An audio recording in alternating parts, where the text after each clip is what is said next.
Dr. Dhanwade sir, good morning.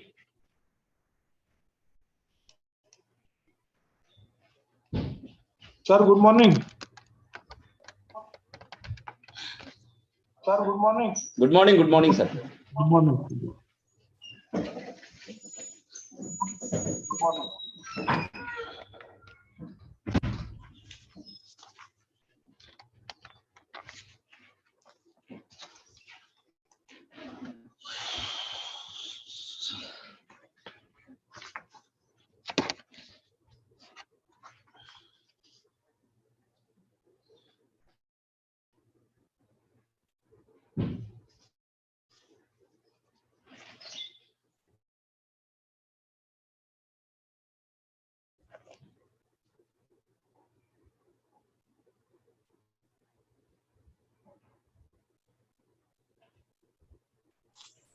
YouTube लावायची link मी chat मध्ये टाकलेली आहे. ठीक आहे. ठीक आहे.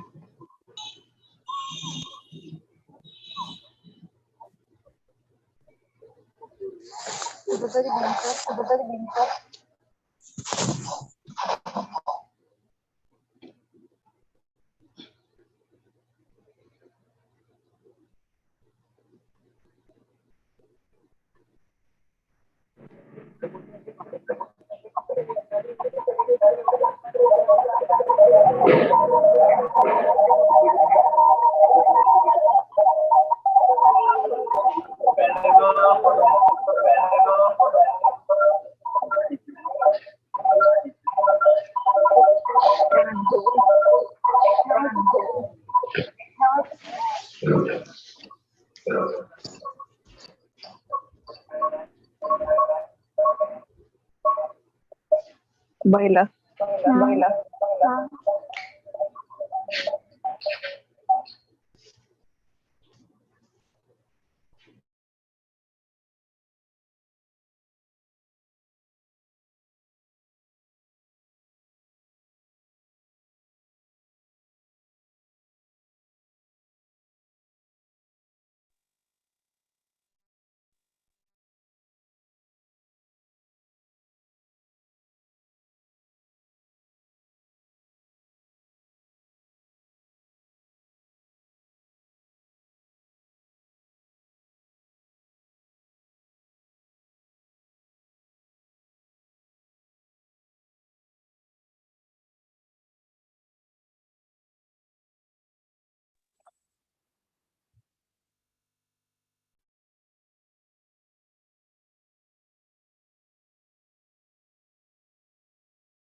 A very good morning. I would like to extend a warm welcome to all. I am Saraswati, founder of the society, like Dada Saheb Kale, Sant Tukdoji Maharaj. It is an honor to be here today as an anchor for this event. Today, on 5th April 2023, Department of Physics and Mathematics, Narayan Rao Kale, Smruti Model College, Karanja Ghadge, District Wardha, in association with Internal Quality Assurance Cell and POTI, organize a national conference on recent trends in physical and mathematical sciences. I welcome Chairman of the inauguration program, respected Dr. Sanjay Dhanwate, Principal Narayan Rao Kale, Smruti Model College, Karanja Ghadge. I welcome inaugurator of today's function, respected Shri Sandeep Bhau Kale, Secretary, Bharat Education Society, RV. I take an opportunity to welcome chief guest of today's program, respected Dr. Devendra Bongade, Principal Jeevan Vikas College, Devgram, Narkhed. I welcome IQSC Coordinator, respected Dr. Umesh Mishra, Narayan Rao Kale, Smruti Model College, Karanja Ghadge. I welcome all dignitaries, scientists, eminent speaker, guests, academics, scholars and students from all over the country from different walk of life. We all here under a roof to discuss and share knowledge and vast experiences of physical and mathematical sciences, which will be beneficiary for welfare of mankind. Your presence makes this conference more special, and I am grateful to have each and every one of you here. So I would like to call Dr. Vijay Ragote to highlight introductory remarks. So Dr. Vijay Ragote.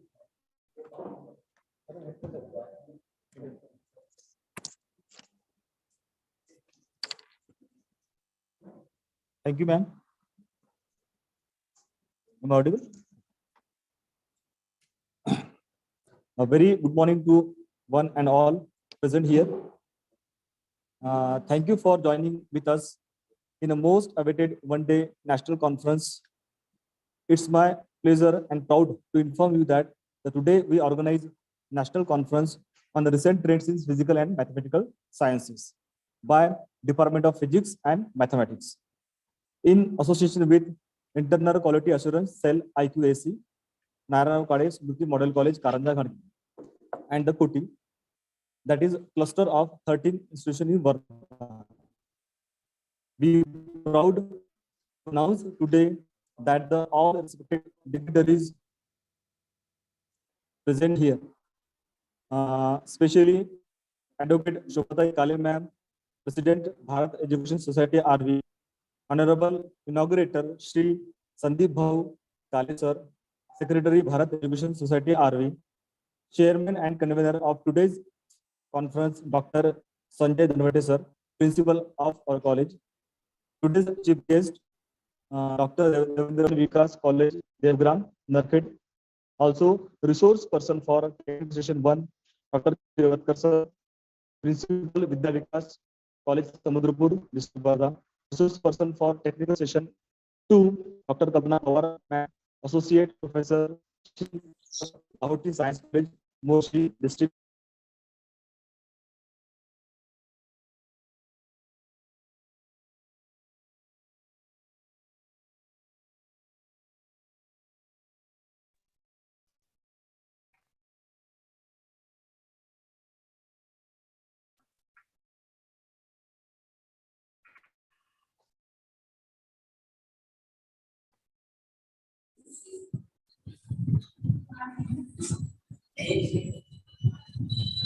Dear student, this conference holds a special value because this is the first national conference organized by Department of Physics and Mathematics of our college, conducted remotely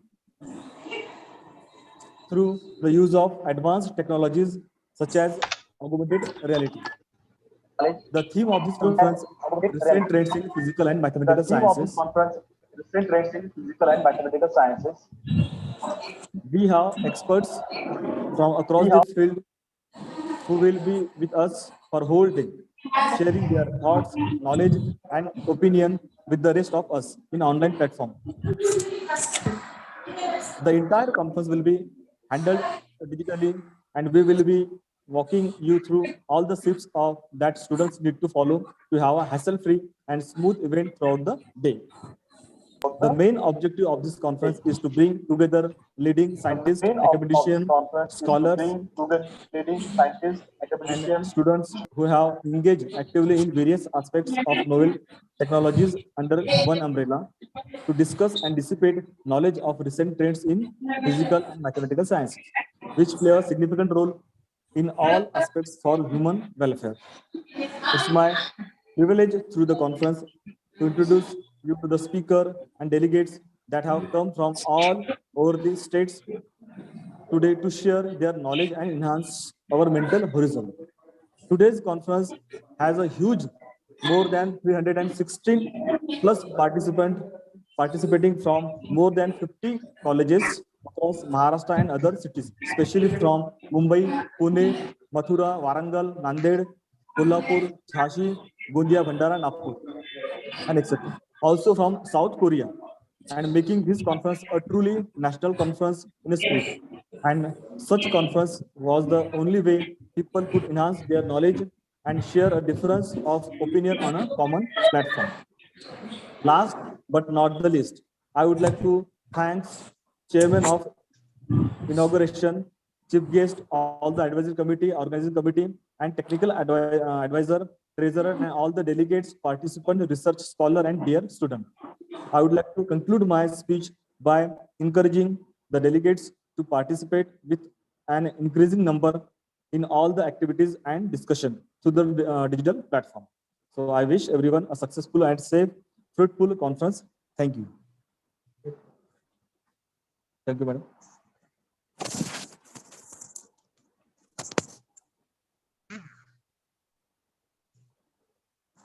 Thank you, sir, for enthusiastic remark. Now, I would like to invite IQAC coordinator, Dr. Umesh Meshram, to brief latest development about college. Dr. Umesh Meshram, sir. Good morning to one and all. First of all, I welcome you all for this national conference on the topics recent trends in physical and mathematical sciences, organized by Department of Physics and Department of Mathematics in association with Internal Quality Assurance Cell and College of 13 Institution Cluster, Varda. For this inaugural session, the chairman of the inaugural session, respected Dr. Sanjay Dharwate sir, principal of Narendra Kadi Smriti Model College, Karanja Ghadge. The inaugurator of the conference, respected Sandeep Bhau Kade, Secretary Bharat Education Society RV. The chief guest, respected Dr. Devendra Bongade sir, principal Jivan Vikas College, Devgram. Organizing secretary of the conference, Dr. Vijay Raghurte sir and Professor Atar Hussain sir, and all the respected resource person, distinguished participant, researcher, and dear student. It is my pleasure to welcome you all the behalf of organizing committee and as a IQC coordinator for this conference. Narendra Kadi Smriti Model College was established in 1989 with the main motto, education to all. The IQAC was established in 2005, and so far we have completed 3 cycles of NAC. And we gearing up next 4 cycle in 2024. As we know that the IQAC plays a significant role in the academics and administrative body for all activity assurance. The prime responsibility of IQAC is to initiate the plan and supervise various activities. Our college IQAC constantly organize various student-oriented, socio-centric activities for quality education. The management of management body and the principal of our college always support in these regards. The objective of the conference is to provide a platform to the researcher, academicians, and industry to meet and share cutting-edge development in the field of physical and mathematical sciences. I hope this national conference broadly enlighten the minds of intellectual gathering and makes the participant gain more knowledge and information towards enhanced quality in their existing knowledge. Thank you very much.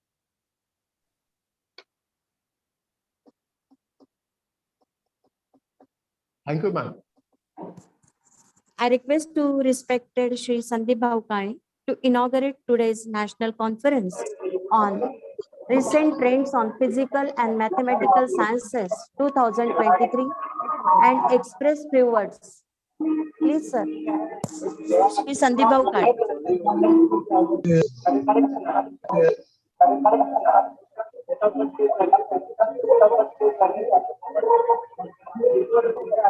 Seems a lot of disturbances. Please help me.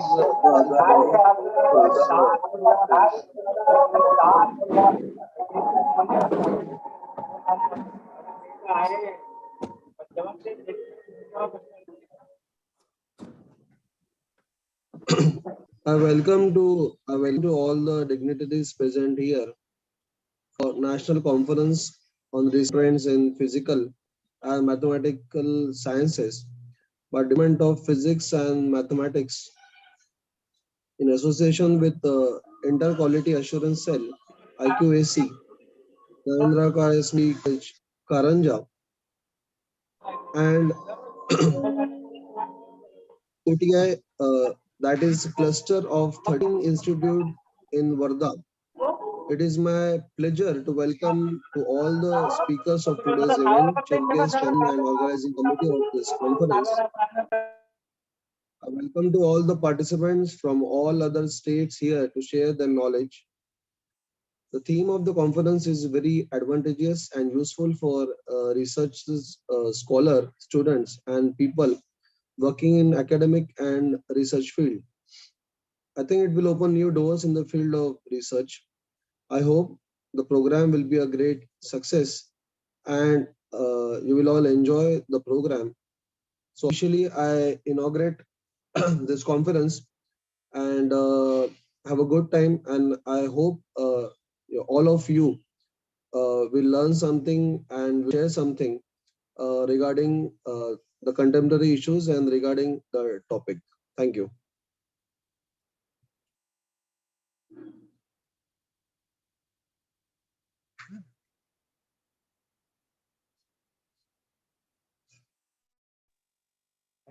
Thank you, sir, for energetic word. Today we have a chief guest for a day-long national conference, Honorable Dr. Devendra Bongade. I would like to call Dr. Gautam Vakde to introduce Dr. Bongade.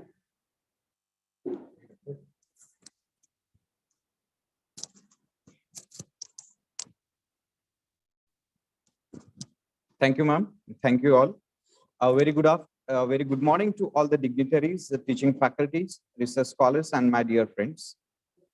I wholeheartedly welcome you all for a day-long national conference on recent trends in physical and mathematical sciences. It is my great privilege to introduce our chief guest, Dr. Devendra Bongade. I take liberty on this occasion to highlight Dr. Bongade sir's achievement on behalf of Narayan Rao Kade Smriti Model College, Karanja Ghadge, and cluster of 13 colleges, Koti, to express our heartfelt congratulations to Dr. Bongade sir for having elected as Senate member from principal category in the recent Rashtrasant Tukadoji Maharaj Nagpur University's Senate elections. Dr. Devendra Bongade is a well-known academician in the field of higher education. He is excellent in administration, research, and management. He is currently working as principal Jeevan Vikas Mahavidyalaya Devgram Narkhed District Nagpur, Maharashtra, in Rashtrasant Tukadoji Maharaj Nagpur University, Nagpur,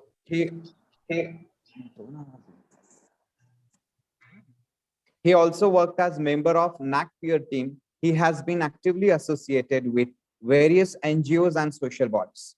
Sir has teaching experience of 22 years and 6 months as a principal, and he has experience of 12 years and 4 months. Sir has visited many countries like Sri Lanka, Malaysia, and Thailand with the sponsored agencies to present his research works. He has published 2 books and chapters in 9 edited books. Sir has published number of research papers in national and international peer-reviewed journals. Sir has completed 1 minor research project sponsored by UGC and 1 ongoing major research project sponsored by IEEE, Sangraha Innovation UP Chapter Kanpur.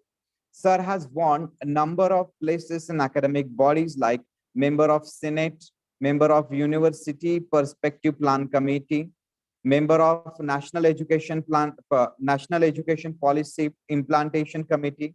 He is also a member of Board of Studies in RTM Nagpur University as well as in Gondwana University. He is a member of Academic Research Committee 48/3 RTM Nagpur University. Sir has supervised 6 research students.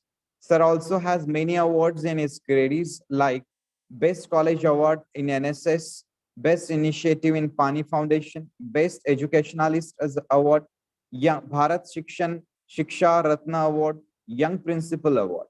Sir also has chaired technical sessions in many national and international conferences as a keynote speaker, as a resource person, and as a chief guest. Sir also associated with many social domains. It is a great opportunity to have an eminent personality as a chief guest for our national conference. Thank you, sir. I am very, very thankful to having such a great person as a chief guest to our national conference in recent trends in physical and mathematical sciences. Thank you, sir.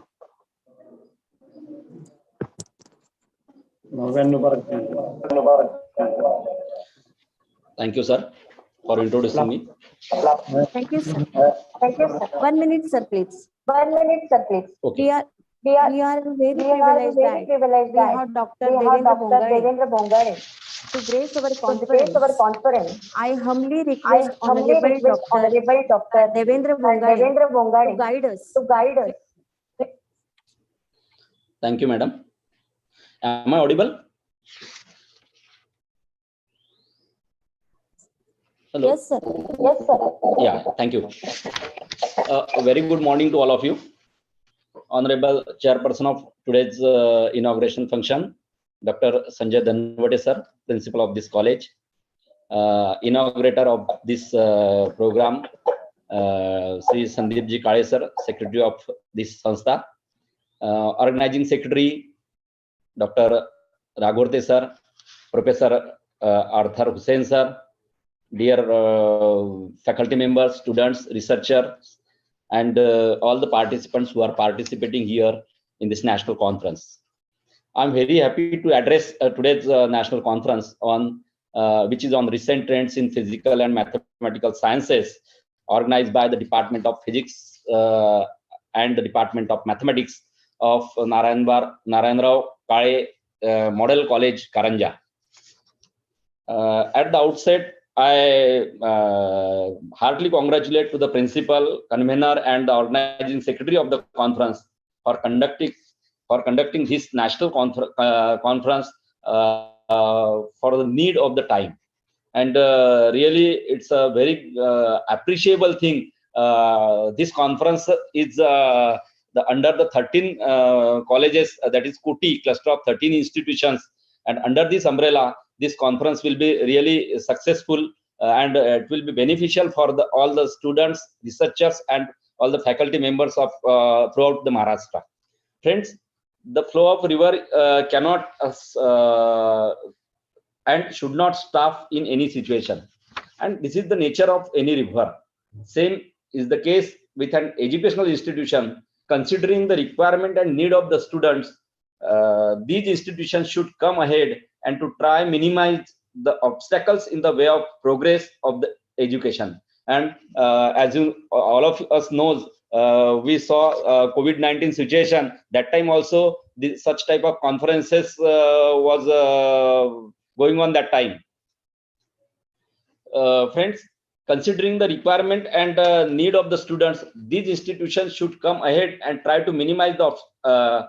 It shows the liveliness of the institution. This college, in true sense, diagnoses the nerve of the present academic society and organize this conference. So their adventure in this regard is really appreciable.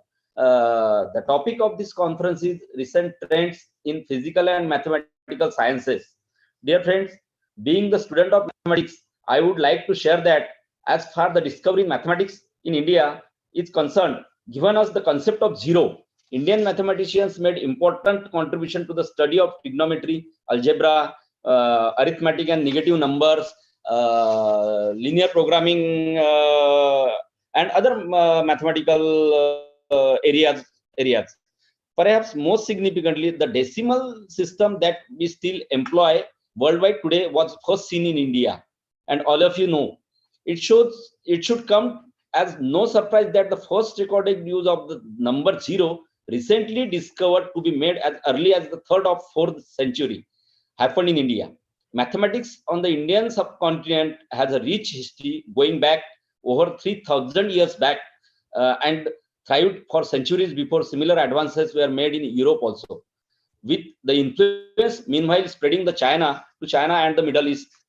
The 5 big contributions in India, ancient India, made to the world of maths are: first one is the number system, second one is the concept of zero, third one is solution of quadratic equations, next one is rules for negative numbers, and last one is basis for calculus. The most active area of research in mathematics today is theoretical physics, and in particular quantum field theory and statistical physics. Many of the ideas and emerge in quantum field theory and statistical physics gave rise to important theorems, the proof of which is to be expected by the future mathematicians of our country. Similarly, the new type of entanglement in physics is that is the nuclear physics. Have found a new way to see inside nuclei by tracking interactions between particles of light and gluons. Carbon nanotubes are also hottest topic in physics. According to a new way of ranking the popularity of different scientific fields, nanowires are second, followed by quantum dots and EM theory and quantum contributions. Friends, we all of us knows physics and mathematics are the sister concern subjects. अगर देखा जाए तो हिंदी में अगर बोला जाए तो उसको मैथमेटिक्स और फिजिक्स को अगर देखे तो मोस्ट ऑफ द एरिया जो रहते हैं वो उसमें पूरा फिजिक्स के कुछ मैथमेटिक्स में रहते हैं, मैथमेटिक्स के कुछ फिजिक्स में रहते हैं. इसलिए फिजिक्स मैथमेटिक्स से बिना अधूरा है और मैथमेटिक्स फिजिक्स से बिना अधूरा है, ऐसा मुझे लगता है. इसलिए वो फिजिक्स का सिलेबस देखे जाए और मैथमेटिक्स का सिलेबस देखे जाए तो दोनों में बहुत सारी सिमिलरिटी दिखते हैं. इवन दो हम यूनिवर्सिटी में देखते हैं तो मैथमेटिक्स के कुछ टॉपिक्स ऐसे को फिजिक्स के टीचर्स गाइड करते हैं और कुछ फिजिक्स के टीचर्स ऐसे को मैथमेटिक्स के टीचर्स गाइड करते हैं. तो हम देखते हैं उसमें जैसा कि कुछ टॉपिक्स अगर देखे तो ट्रिग्नोमेट्री, डेरिवेटिव्स अगर वो छोड़े, लेकिन टोपोलॉजी अगर देखा जाए तो टोपोलॉजी ऐसा सब्जेक्ट है कि वो फिजिक्स और मैथमेटिक्स में दोनों इसमें चल जाता है. तो ऐसे ही कुछ सिमिलरिटी बहुत सारी फिजिक्स और मैथमेटिक्स में, टीचर्स भी फिजिक्स के और मैथमेटिक्स के हम देखते हैं तो उनका भी बॉन्डिंग अच्छा रहता है कि सिमिलरिटी दोनों सब्जेक्ट का सेम रहता है. इसलिए उसको कंसर्न सब्जेक्ट बोला जाता है. Physics and mathematics both are the sister concern subjects. Really ये जो आज की कॉन्फ्रेंस है that will be really fruitful for all the teachers and students and researchers also. And the topic of this conference is innovative and interesting. The technical session topics also very good. First topic is on nanotechnology applications, impacts, challenges, and recent trends. This is very good subject in this generation. And second technical session is on general relativity and cosmology, unsolved questions and future directions.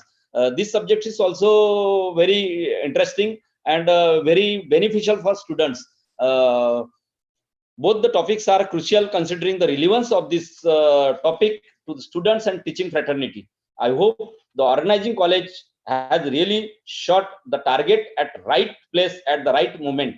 No doubt, there are few conferences organized earlier on this or related topics across India, but still most of us have not become the part of that college. It would be more fruitful when we organize such conferences or colleges. ये college का भविष्य ही इतना अच्छा है कि इस college में doctor Dhanwate sir जैसे प्रिंसिपल है कि जिनसे हमें भी बहुत मार्गदर्शन मिलता है. हम भी जब कहीं पे कुछ प्रॉब्लम्स आते हैं तो सर से शेयर करते हैं, सर से डिस्कस करते हैं. सर के पास से प्रेरणा मिलती है, नैक में जाने के लिए भी प्रेरणा उनके पास से मिली है. तो रियली इस कॉलेज का एक सही मायने से अगर देखा जाए तो एक अच्छा नसीब है कि अच्छे एक डायनेमिक प्रिंसिपल कॉलेज के लिए मिले हैं कि जो कुछ भी है सीनेट में ही नहीं पूरे नागपुर यूनिवर्सिटी में जब कभी भी टीचर्स लोगों को प्रिंसिपल लोगों को प्रॉब्लम्स आता है तो सबसे आगे हमारे धनवटे सर रहते हैं. मैं तो कभी भी सर का मार्गदर्शन जब कभी मुझे प्रॉब्लम रहता है तो मैं लेते ही रहता हूँ.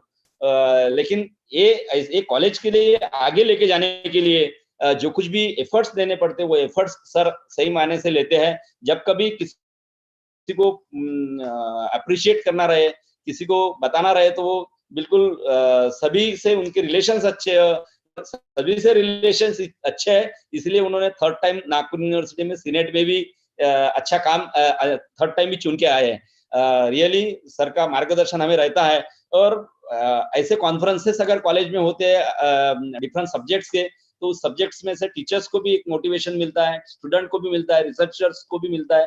और ये सब कॉलेजेस में एक्टिविटीज होते रहती है और इस एक्टिविटीज के माध्यम से लोगों से जुड़ना होता है. आज इस कॉन्फ्रेंस की वजह से मुझे भी आपसे शेयर कुछ मेरे पॉइंट्स शेयर करने के लिए मिले. Really I am very much thankful to the principal of this college for given me the opportunity to present over here. I really appreciate the efforts of this college and the organizing committee of this conference for this wonderful organization. So once again, I congratulate you and wish you all the best for your conference. Thank you. Thank you very much.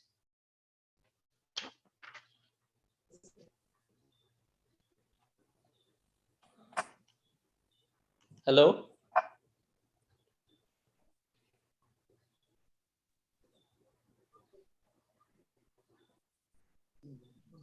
Thank you. Hello. Thank you. Thank you. Focus on. Focus on. Her two friends. Her two friends.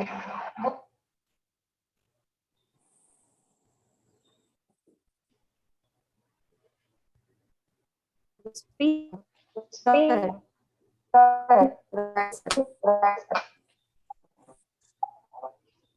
Now, I request today's conference Dr. Sanjay Dhanwate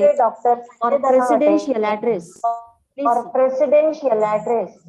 Please. Hello. Hello, I'm audible. आवाज नव्हता येत का? Hello, I'm audible. आवाज येतो. Hi. Hello. हा madam. You are audible, sir. Audible. हाँ Okay. Sir आवाज येतोय. Very good morning to everyone present here. I take this privileges to warm welcome to our patron, Honorable Advocate Shobhadai Kale, President Bharat Education Society, RV. Inaugurator, Honorable Sri Sandeep Bhau Kale, Secretary Bharat Education Society, RV. Today's chief guest, my colleague and my dear friend, Dr. Devendra Bhongade, Principal Jeevan Vikas College, Devgram, Nadkhed. Also, resource person of the technical session, our friend Dr. Kishore Chandra Revatkar, sir, Principal Vidya Vikas College, Sambalpur District, Wardha. Resource person of the technical session second, Dr. Kalpana Pawar, Associate Professor, R.R. Lahoti Science College, Murshi. Chairman of both the session, Dr. Devram Nandanwar, Professor Mathuradas Mohta Science College, Nagpur, and Dr. Rishikumar Agrawal, Professor Islop College, Nagpur. My accuracy coordinator, Dr. Umesh Meshram, sir, Organizing Secretary, Dr. Vijay Ragorte, sir, Dr. Athar Hussain, sir, Joint Secretary, Dr. Wakde, sir, Technical Advisor, Dr. Pete, sir, Treasurer, Dr. Wankhede, sir, and all the advisory committee, organizing committee, and dear participant, research scholars, and students. I am very happy I am very happy that the Department of the Physics and the Mathematics, IQAC and COTI jointly organized the much needed national conference on the recent trend in the physical and the mathematical science. Dear participant, we know very well that the today's world belonging to science, technology, and digital revolution. Every day, new developments are vibrantly happening in the various domains of the science. The demand of the physics and the mathematics has increased never than before. We are aware that with increased our information technology, there are booms of the algorithms, machines, and learning and artificial intelligence. In these three segments, the importance of the physics and the mathematics have grown multi-fold with the demand of the them. Without these two subjects, we cannot imagine any development, discoveries, innovations, startup, taking into the account all these offer shared issue. I am confident that the conference will be upgrade our existing knowledge and develop our new perspective to bridge the gap between the old and the new knowledge. World is constantly changing, so we have to, otherwise we would be called outdated. So I hope this conference will boost your inner energy and you too add your own knowledge in the vibrant system dimensions. I hope I give good wishes to this today's conference. Thanking you. Hello. Thank you very much, sir. Now I would like to call Dr. Vijay Raghute to present vote of thanks.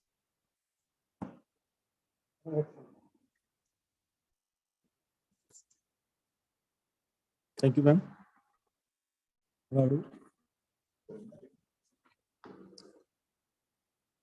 A lovely and warm good morning to our most valued guest, respected teachers, and beloved friends. It's a matter for me that I am proposing a vote of thanks.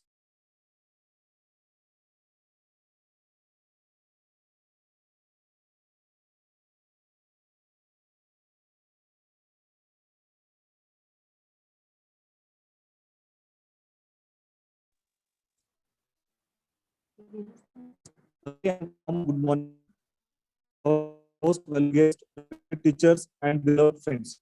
It's a matter of pride for me that I am proposing a vote of thanks for this ceremony of one-day national conference on the recent trends in physical and mathematical sciences by Department of Physics and Mathematics in association with Internal Quality Assurance Cell, IQAC, Narayan Rao Kadis Murthy Model College, Karanja Gharge, and Koti.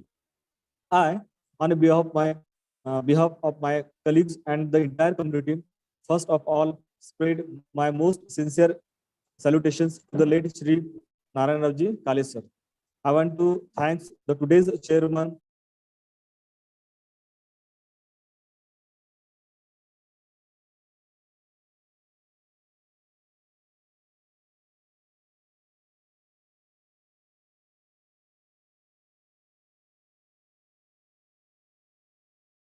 Sir Principal Joe Vikas,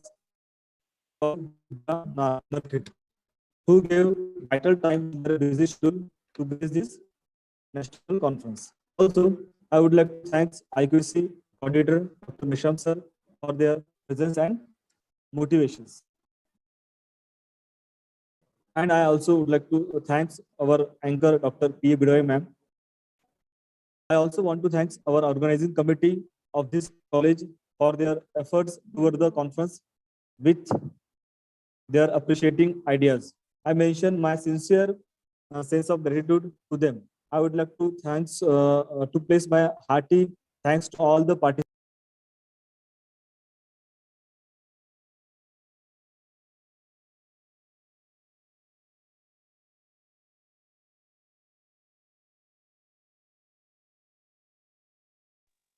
Non-teaching staff of NKS Model College, Karanja Gharge, for their cooperation of this national conference. We are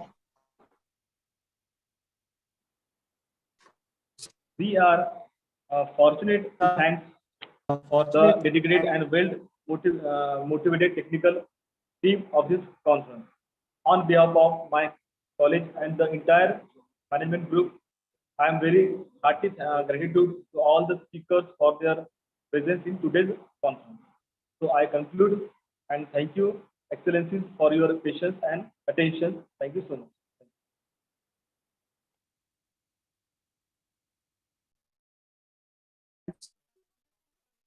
Thank you, sir.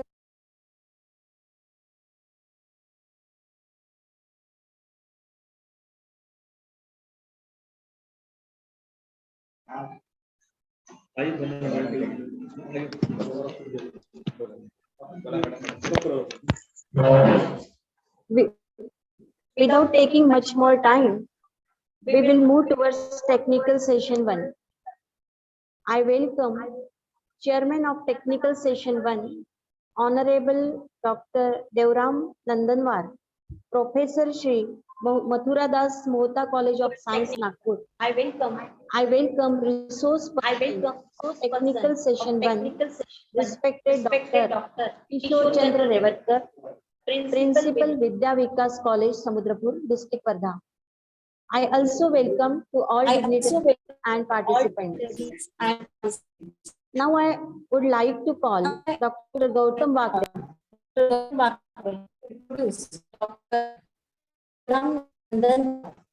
Chairman of today's conference, technical session 1. Dr. Gautam Vakre. Very good morning to all the dignitaries, teaching faculties, research scholars, and my dear friends. I wholeheartedly welcome you all for day-long national conference on recent trends in physical and mathematical sciences. It is my great privilege to introduce our chief guest, Dr. Devram Nandanwar, for technical session 1. Sir is currently working as professor in Sri Mathura Das Mohta College of Science, Nagpur, associated with Rashtrasanta Tukadoji Maharaj Nagpur University, Nagpur.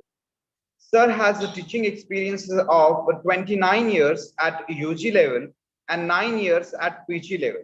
Sir has a research experience of 25 years. Sir area of specialization is material science and ultrasonics. Sir has participated and presented research papers in many national and international conferences. During these, Sir has visited many countries like South Korea, USA, Sweden, Singapore, and many parts of India. Sir has published number of research papers in national and international peer-reviewed Web of Science journals having good clarivate analytics, that is Thomson Reuters impact factor. Sir has published 2 books. Sir has also completed one minor research project sponsored by UGC. Sir is also a recognized supervisor in Rashtrasanta Tukadoji Maharaj Nagpur University. 4 research students have received their PhDs under his supervision. 1 have submitted PhD thesis and 3 students have registered for a PhD under his supervision. Sir also has chaired technical sessions in many national and international conferences as keynote speaker, as a resource person, and as a chief guest. Sir is also a member of many academic and professional bodies. Sir is currently working a member of Board of Studies in Physics. Sir also worked as chairman, Board of Studies in Physics. He is also an ex officio member, Academic Council, chairman, Board of Studies in Physics for the Faculty of Sciences from 2018 to 2023. Sir is a member of Subject Examination Committee. Sir is a member of Board of Studies in Electronics for Gondwana University, Gadchiroli. Sir is a member of Local Inquiry Committee for Continuation of Appellation appointed by RTM Nagpur University. Sir has organizes number of national seminar, workshop and conferences. Sir is also a lifetime member of Acoustic Society of India, Indian Science Congress, Indian Association of Physics Teachers, Nagpur University Teachers Association, Vidarbha University Physics Research Association, Vignan Bharati, Maharashtra Vignan Parishad. It is a great opportunity to have such an eminent personality as the chief guest for our national conference on recent trends in physical and mathematical sciences. Thank you, sir.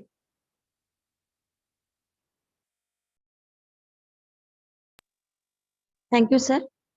Now I request to Dr. Devram Nandanwar to introduce today's resource person, Dr. Kishore Chandra Revatkar. So please, Dr. Devram Nandanwar, sir, introduce Dr. Am I audible, Kishore madam? Chandra Revatkar. Yes, yes, sir. Yes. Good morning to all of you, all the faculty members, principal, and all dignitaries and delegates who are present for this particular conference. First of all, I congratulate the college to organize the national conference on recent trends in physical and mathematical science 2023. It is a great privilege for me, and I feel proud to have a chairperson for this particular session. It is the responsibility to me to introduce the biodata of today's faculty resource person, that is KG Revatkar. Dr. Kishore Revatkar is my friend, and currently he is a principal of Vidya Vikas Art, Commerce and Science College, Samudrapur, District Varda. He is teaching UG and PG students. His area of interest is nanoscience and nanotechnology. He was also faculty and coordinator for the nanoscience and nanotechnology postgraduate diploma in Dr. Ambedkar College, Diksha Bhumi, Nagpur. He received MSc and PhD from Rashtrasanta Tukaroji Maharaj Nagpur University, Nagpur. He is a faculty member as well as Board of Studies member in physics for RTM Nagpur University, Nagpur, and he was a member of RRC for Gondwana University, Gadchiroli. He is also a member of various academic and professional as well as administrative organizations. He is a president of Marathi Vigyan Parishad chapter Chandrapur.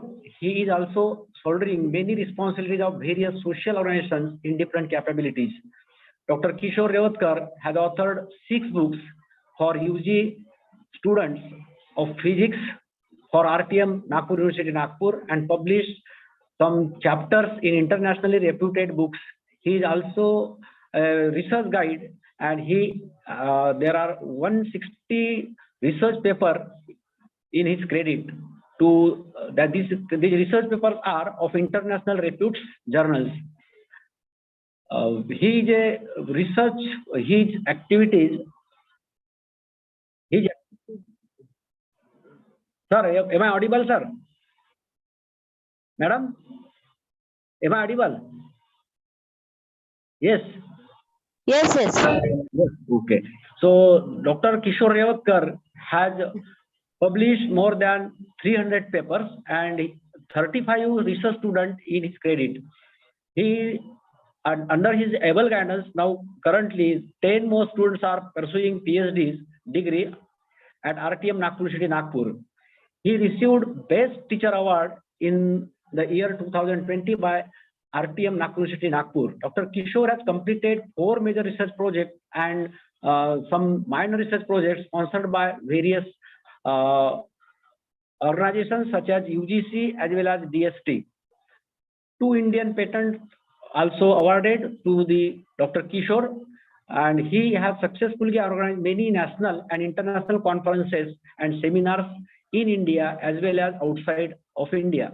He has visited foreign countries, that is Sri Lanka, Thailand, Malaysia, Singapore, Uzbekistan, France, Germany, Belgium, Netherlands, Italy, England. There are so many lists, and there is a long biodata of sir, and it is not required to introduce sir for as his name is a very repute, and I think it is not necessary to read all these things of such an eminent personality. So I request today's session speaker.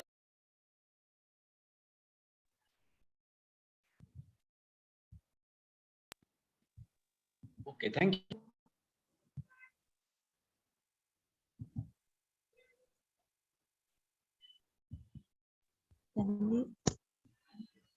Yeah.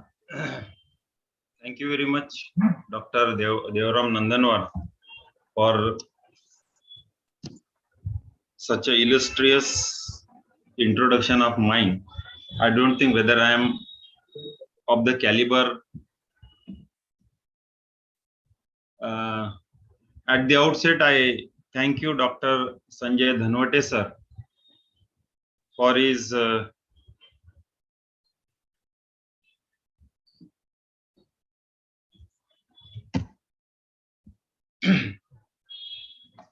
Dr. Dhanwate sir has given me this opportunity to express few things which I carried out in my research life. And also Dr. Vijay Ragorte and Wakade sir, who gave me this opportunity to express my research work, whatever little research work I carried out in last 30-35 years. The most stunning and important aspect of the advanced research is the advent of nanotechnology. Now I request the organizer to allow me, or the host to allow me, to share my screen, because the host disabled the participant screen sharing. Hopefully I am audible too.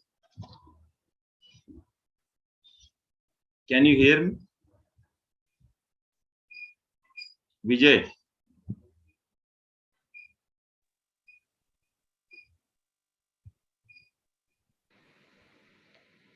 sir. Please allow me to share my screen. The host has sir, disabled my screen. Sir, एक minute.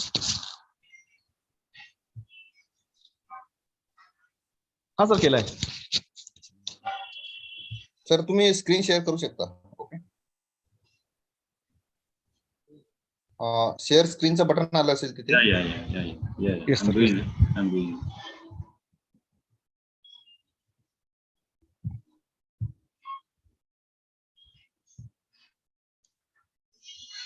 Sir झालं sir. Share झालं. Yes.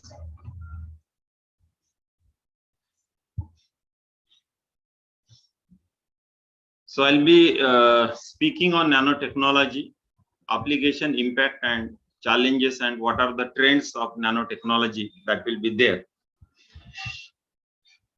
As we all know that nanotechnology now it is actually a pretty old technology, but then there was a difficulty in exactly finding out the size, shape, or in general I can say that the morphology of the material, because there was no such transmission electron microscope or surface electron microscope to exactly find out what exactly the structure of what exactly the material's morphology is there, or we can say in general a topology.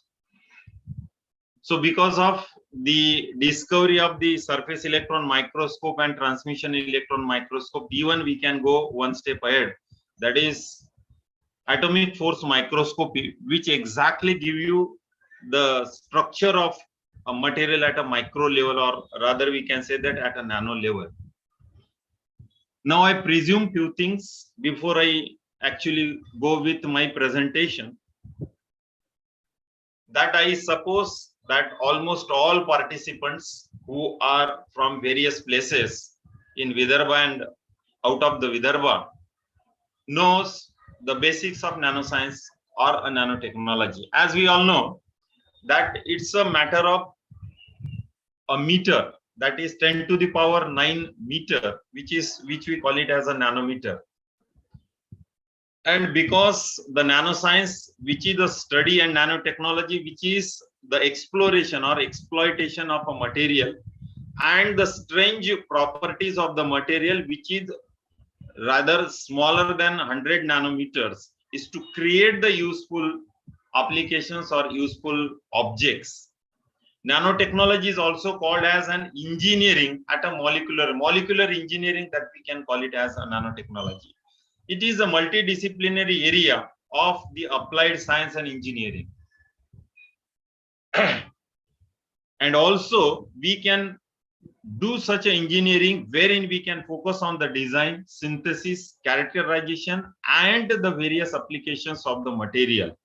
And whatever the different components that we are exploring it in developing a novel applications with the significant improvement in the physical, chemical, and biological properties and the phenomena associated with the process due to the size that we can call it as a confined to a nanoscale.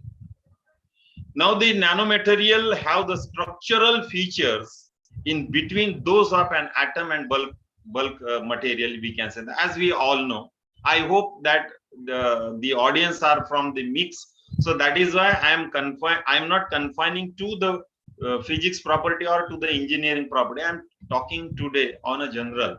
Those who are interested in doing some collaborative research work or in doing some work which is concerned or in the domain or in the gamut of the nanotechnology, I'll be happy to have the collaborative research work with these people. Now, what is so special about the nanotechnology as we are teaching in the undergraduate and post-graduation level, that it is because of a large fraction of surface atoms. That means a large number of the atoms which are present at the surface. Second, the high surface energy, which is very used, and it also putting a limitations to certain properties of a material, because if there is high surface energy, to control the surface energy, that is also one of the challenge to the nanotechnology. And then the spatial confinement, like we can call it as a quantum dot also. And the last but not the least, we can reduce the imperfection in the properties, in the characterization of the material when we take this material at a nano level. The nanoparticles can be viewed as a zero-dimensional quantum dot and a quantum wire. So this concept earlier, a one-dimensional and a zero-dimensional concept that has come in reality is only because of a nanotechnology or a nanoscience, we can say that. The nanotechnology has become a real interdisciplinary field in which many physicists, chemists, biologists, material science, engineers, and a specialist involved, even a biological science, biotechnology, biochemistry, you can say that, even a biomedicine, wherein the medical fraternity is also trying to look as a good candidature. Nanoparticles can be potentially used in catalyst, functional coatings, nanoelectronics, energy storage, drug delivery, and biomedicines. Nanostructure thin film can be used in a light emitting diodes, displays, high energy photovoltaic. Nano investigation, being widely interdisciplinary by their very nature, promote the joining and merging of various science fields together. With the powder technology, so there is a lot of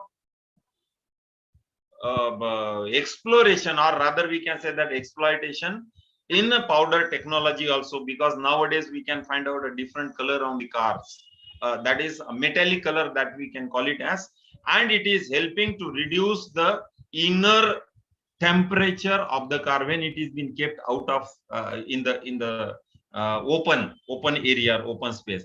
Nanotechnology is like to perform impact on our economy also, and the society in the early 21st century, comparable to that of the semiconductor technology, information technology, cellular technology, and molecular biology.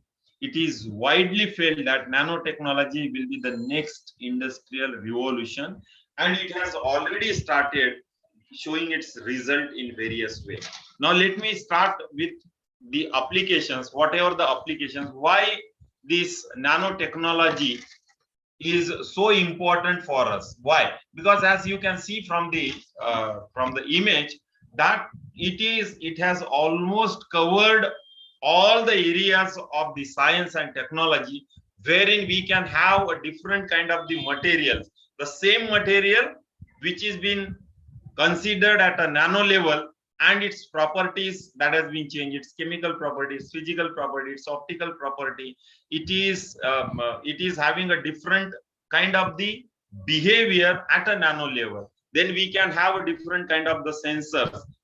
As we already are using nowadays the cars which are coming with a different kind of the sensor.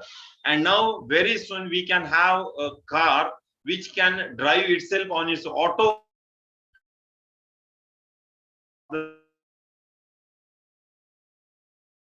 intelligence to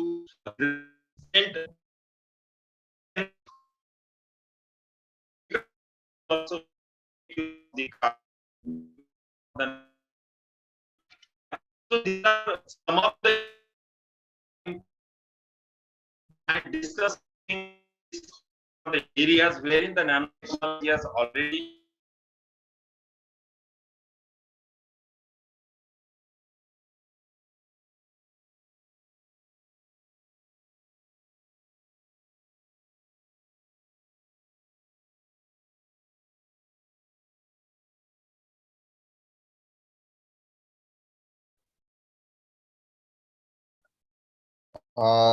network problem आहे त्यांचा. हा sir, हा network problem. त्यांना rejoin व्हायला सांगा. Disconnect झाले ते. Am I audible now? Yeah, there is a problem Yes, sir. on my side as an Yes, sir. internet. Yeah, and can you tell me, please, that how much time I can speak? Other, I should not. Half an hour. And half an hour is okay. No, no, Is no. it okay? Tell me, Sir, ma'am. Don't hesitate. So you continue, sir. Okay. So it is 11:10. So by 11:40, shall I stop? Yes. Okay. Thank you. Thank you, ma'am. So let us talk about the medical technology or medical sector. Now in the medical sector, as I am covering only 10 applications, there are more than that. Nowadays we can have a small inhaler, those who are having inhaling problems, robotic surgery, wireless brain, even 3D printing, that is possible. Artificial organs can also be inserted. Health wearable bands, as you can see over here. Nowadays we can have the Apple Watch or even a noise watch, which can monitor your blood pressure, which can monitor the other parameters of the body, and it can automatically manner, and you can retrieve the data also. Virtual reality, telehealth, cluster regulated disciplines. Now wireless brain sensor that has been possible to develop, and the material science or material engineering that will be helping in developing such a sensor, and it will be helping people a lot in ways.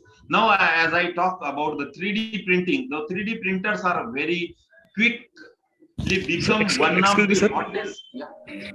Sir तुमचं PPT share होत नाहीये. My PPT is not being shared. Yes.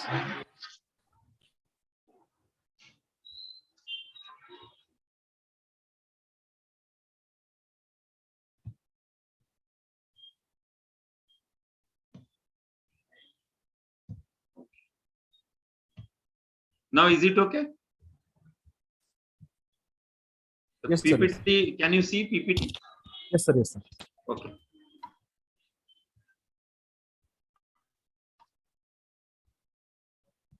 So 3D printing is one such area where it is possible, 3D printing which has been possible, through which 3D printed drug to receive the approval that is been required, because there are so many problems associated with this. And this 3D printing, wherein you can see the heart that is been printed three-dimensionally with a material, then you can see a ear, part of the ear, and even a nose also, which is exactly the replica of the original. Even it is possible to create a blood vessels and synthetic ovaries, even a pancreas, that is possible nowadays. This is one such areas is there. Now this is what you can see, of health wearable bands, as I told you about the watch that is been developed by the Apple, or even a headgear also, which can be wearable and which can control so many things of the human being. Now one such area wherein the magnetic material that can be explored to treat the disease like a cancer. At present, the conventional therapy to cure the cancer is either to have the operation and then it can be removed, but still there is the chances of recurrence of the cancer, so which can be controlled afterward by the radiation therapy or by the chemotherapy. But these two therapies, they have their own problem or disadvantages. So now a new therapy that has arise, which is called as hyperthermia applications, wherein the magnetic materials that can be used. Now even the magnetic material which are called as the spions, here you can see spions means super paramagnetic iron oxide nanoparticles. Now these super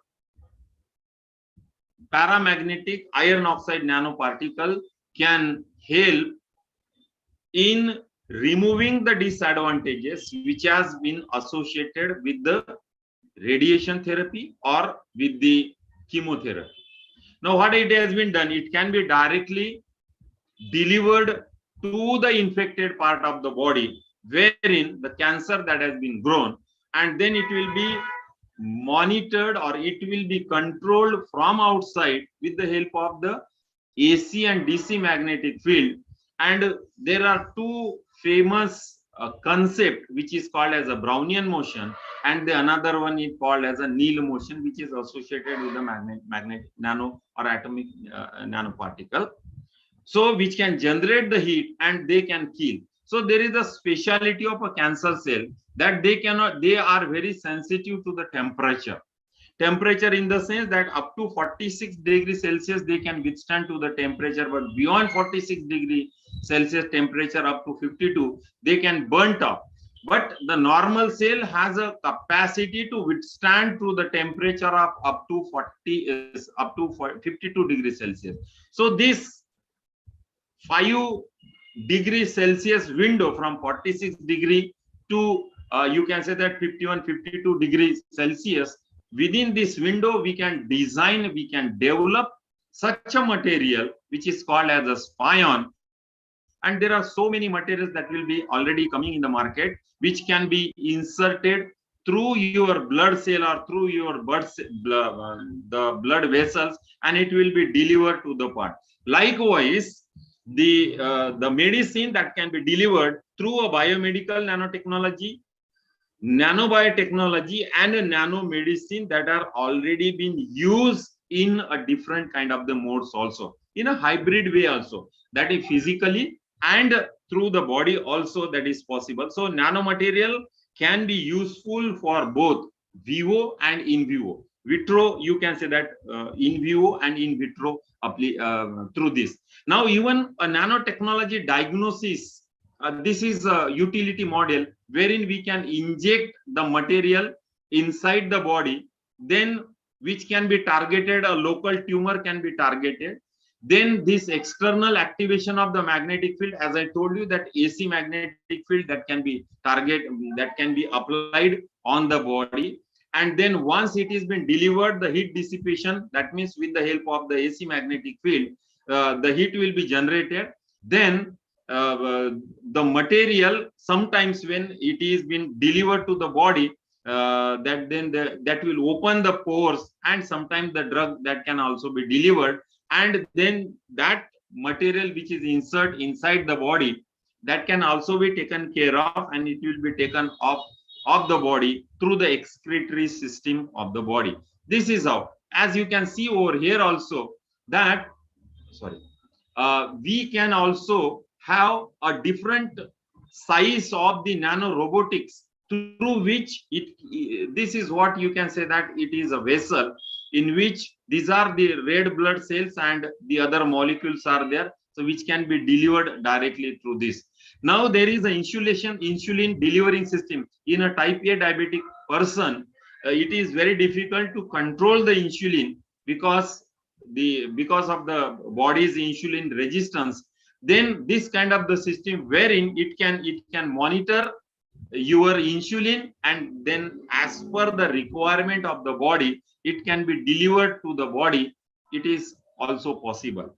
Now, in a drug delivery system, nanotechnology has been a boon for the medical field to deliver the drug to the specific part also. I can show you how the DNA modification can also be done, how the diagnostic approach that will be developed, so that the production of certain kind of the protein and the control release of the drug, that is also been possible. Now, as you may be knowing, the dendrimers and the nanoporous material that can be used or to block a copolymer also. Any MS names are being investigated for the active release of the drug. So sometimes you can say that the personalized medicine can also be designed so that that particular medicine will be delivered to a particular patient for that particular disease. With the help of the iron nanoparticle or gold shell, which is coated with this, as I told you, the spions, a targeted, a personalized medicine reduces the drug consumption and treatment. The interrupt of the allergy immune system. Some people have the allergy to a particular airborne pores, you can say that. So that will prevent the mast cell, that is a biological term, which causes the allergic response, and releasing of the histamine in the blood and the tissues, that can also be dramatically reduced by, rather than by using an antioxidant. So because the conventional therapy to reduce the allergy is antioxidant, but that can also be taken care of by the nanoparticle. Now, even a tissue engineering also, we can have the tissue engineering, wherein we can develop a particular kind of the tissue. We can control even, you can see this, the animated picture, wherein we can send a particular kind of the molecules, and we can edit the DNA, we can cut the DNA, and we can attach the another DNA, so that we can develop a particular molecules or particular kind of the DNA which can produce desired properties, and the things are already been there. Now in this situation, nanotechnology which can help in preventing the bacteria spread also. Nowadays, before 4 years or this last 4 years, we have a curse of nature, and that is in terms of COVID-19. So that can also be reduced to a great extent. So we must thank to the nanotechnology and the kind of the research that has been carried out. So we can prevent the bacteria, we can prevent the fungal infections with the help of the nanomaterial. One such material which we already know is a zinc oxide. Titanium dioxide is also, gold particles, and some other materials which can be used directly. So ZNO, zinc oxide, that can be used for preventing a body from the ultraviolet exposing. So nowadays there are a lot of different kind of the creams, lot of different kind of the sunscreens and lotions that has been already there in a market, and yet to come some good kind of the material which can help in preventing the body from the infections. Now ultra sensitive analyte detection, that is also been possible. We can have the advanced drug delivery, so that the drug can be taken in a carrier inside the body, and then it will be delivered to a particular part where that is possible. Even a removal of pathogen from the blood is also there. Now environment is one such area where we need to focus ourselves, because if we do not carry out the care of our mother earth or the nature, then definitely, as you can see from the right side to the left side, that the worst situation that will be coming. Now with the development of the industries, with the development of the technology, in so many ways, the pollution that has been achieved to its pinnacle point, that has been topped in all areas, whether it is a air pollution, whether it is a water pollution, whether it is a environmental pollution, even the plants also. Now then we have infected the crop also because of the greediness of our to have the high yielding capacity of the crop. We started making use of the various kind of the insecticide, various kind of the pesticide, various kind of the herbicides, and so many different kind of the poisons that we are using it. And because of that, what happened? That we are not able to protect our environment. So whatever way the earth that has been given to us by our previous generation, so we have to protect. So we should make a judicial use of whatever the natural resources that are there available to us. We have to hand over to our offspring or to our next generation, otherwise it will be very difficult.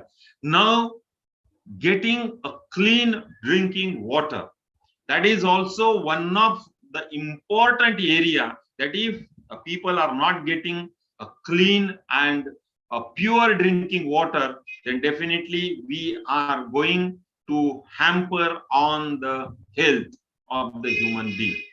We already know that only 7 to 8% of the water which is drinkable, which is being used for drinking, and almost 95 or 97% of the water which is having a salinity or the other way, which cannot be used for the drinking purpose. And out of this 4 to 5% of the water which is available, which is usable for the drinking, we have started polluting the water by making the exploitation, by making the industrial under the name of the industrial development, and so many things are there. Now to develop or to harvest pure drinking water, disinfectants that has been already used. Now I think that almost in every home there is a water purifier. Why it was? You just go 10 or 15 years back, then we didn't hesitate to drink a water directly from any nala or from any river or from any body. We can directly take out and we can drink the water. But now, even if people can claim that this particular water of this particular river is very pure, very clean, it is been drinkable, still we hesitate to drink.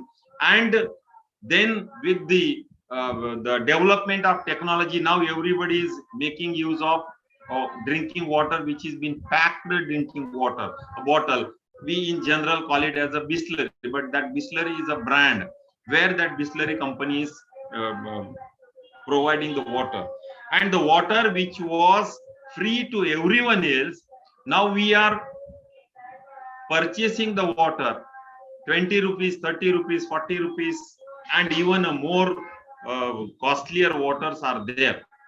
Now why this is so? It is only because we have not judiciously used the water, and therefore it is been important to make use of the water which is been drinkable. Now how we can do that? Nowadays, with the help of the nanotechnology, nanopolymer, and so many different kind of the nanomaterials, that is been possible to develop a clean and drinkable water for the purpose. So now the fossil fuel, this is also one such area where we need to focus. This fossil fuel reservoir, day by day, it will be reducing. We are heavily depending on the gas, we are natural gases, then coal. The coal has also been reduced to down. How long it will exist? Because ultimately it is a nature that will be providing you. Then maybe in another 50 years, if we say that the coal is something like this, then we only can show the pictures of the coal, not the original coal.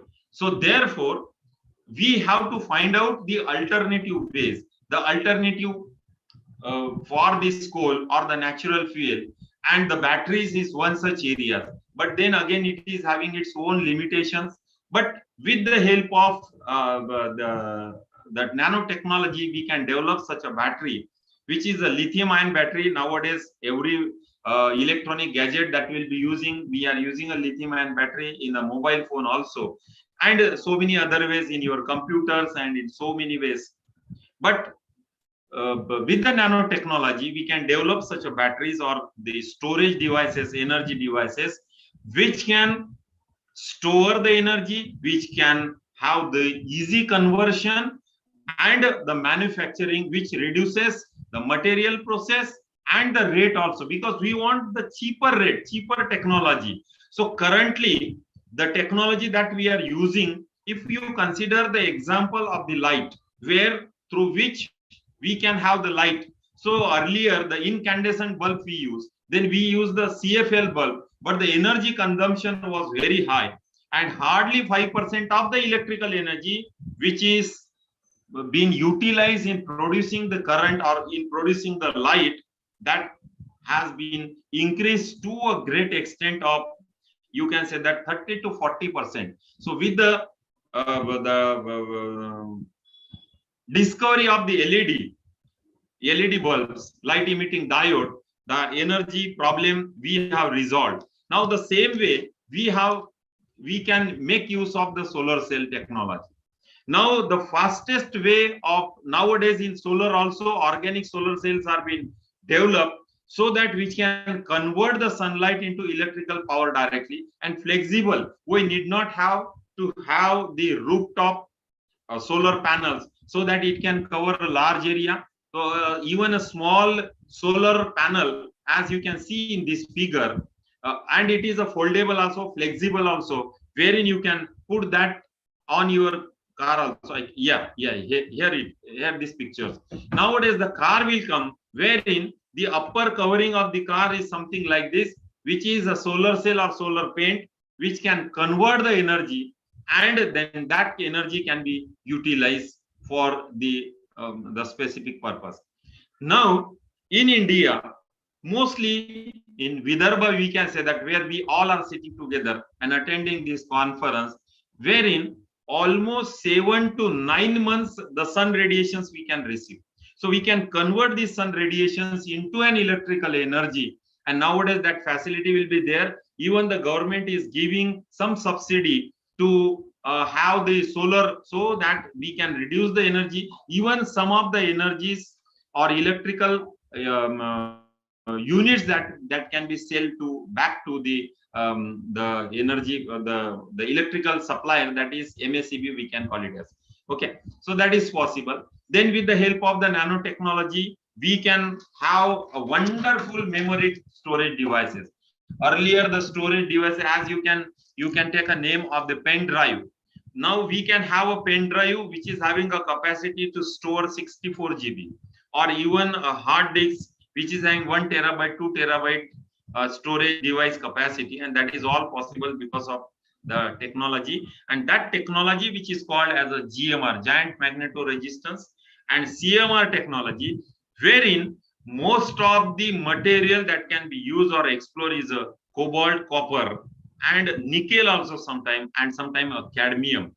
Then another tunneling magnetoresistance, TMR technology, like GMR, CMR, and TMR technology, because of which MRAM, magnetic random access memory, MRAM, RAM, you can call it as MRAM. So this magnetic technology that has been developed, and it has reduced to a small size. As you can see, one single chip. Even you can see the size of a computer. When the first prototype computer that has been developed by the scientists, the size is something about a triple story building, a huge size building, wherein the vacuum technology walls were used. Now, after the discovery of the transistor, it has been reduced.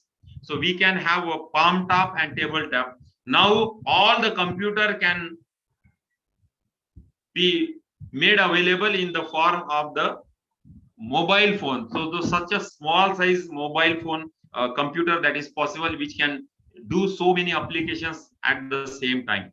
Even the novel optoelectronic devices that has been there. And for any optoelectronic devices, we require to focus on a bandwidth. Hopefully, I have 10 more minutes. I'll be on a concluding side.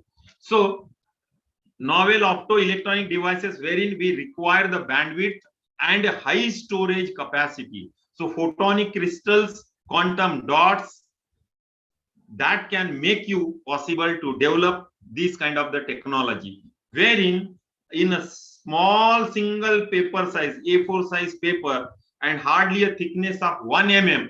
Nowadays, we can have a Microsoft Edge computer or even the Apple computer, which is very thin and which is having a small size also, tablet size form. So that is possible because of this. Then carbon nanotechnology or carbon nanotubes that can be helping in emission and displays are there. Quantum computers are on its way to come to into the market. Now, when this technology that has been started, so there is you can say that on the size of a 1 rupees coin, we can almost store 7 billion such a junctions are there. Here you can see a different kind of the junctions are there on this chip.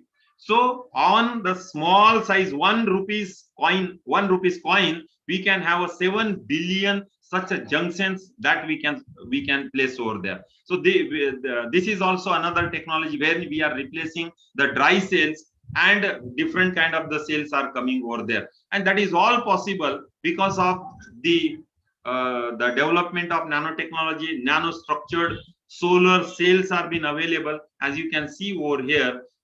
Such a small size, the batteries are being available. The silicon based solar cells we are replacing with the dye sensitized solar cells, and the capacity to convert the sun radiation from 17% in case of the silicon solar based solar panels, they can convert only 17 to 18%. So that has been increased to 27%, the conversion capacity. So that is a good way. So we can tap the solar energy with the help of PV cells, so that we can provide the energies to so many areas.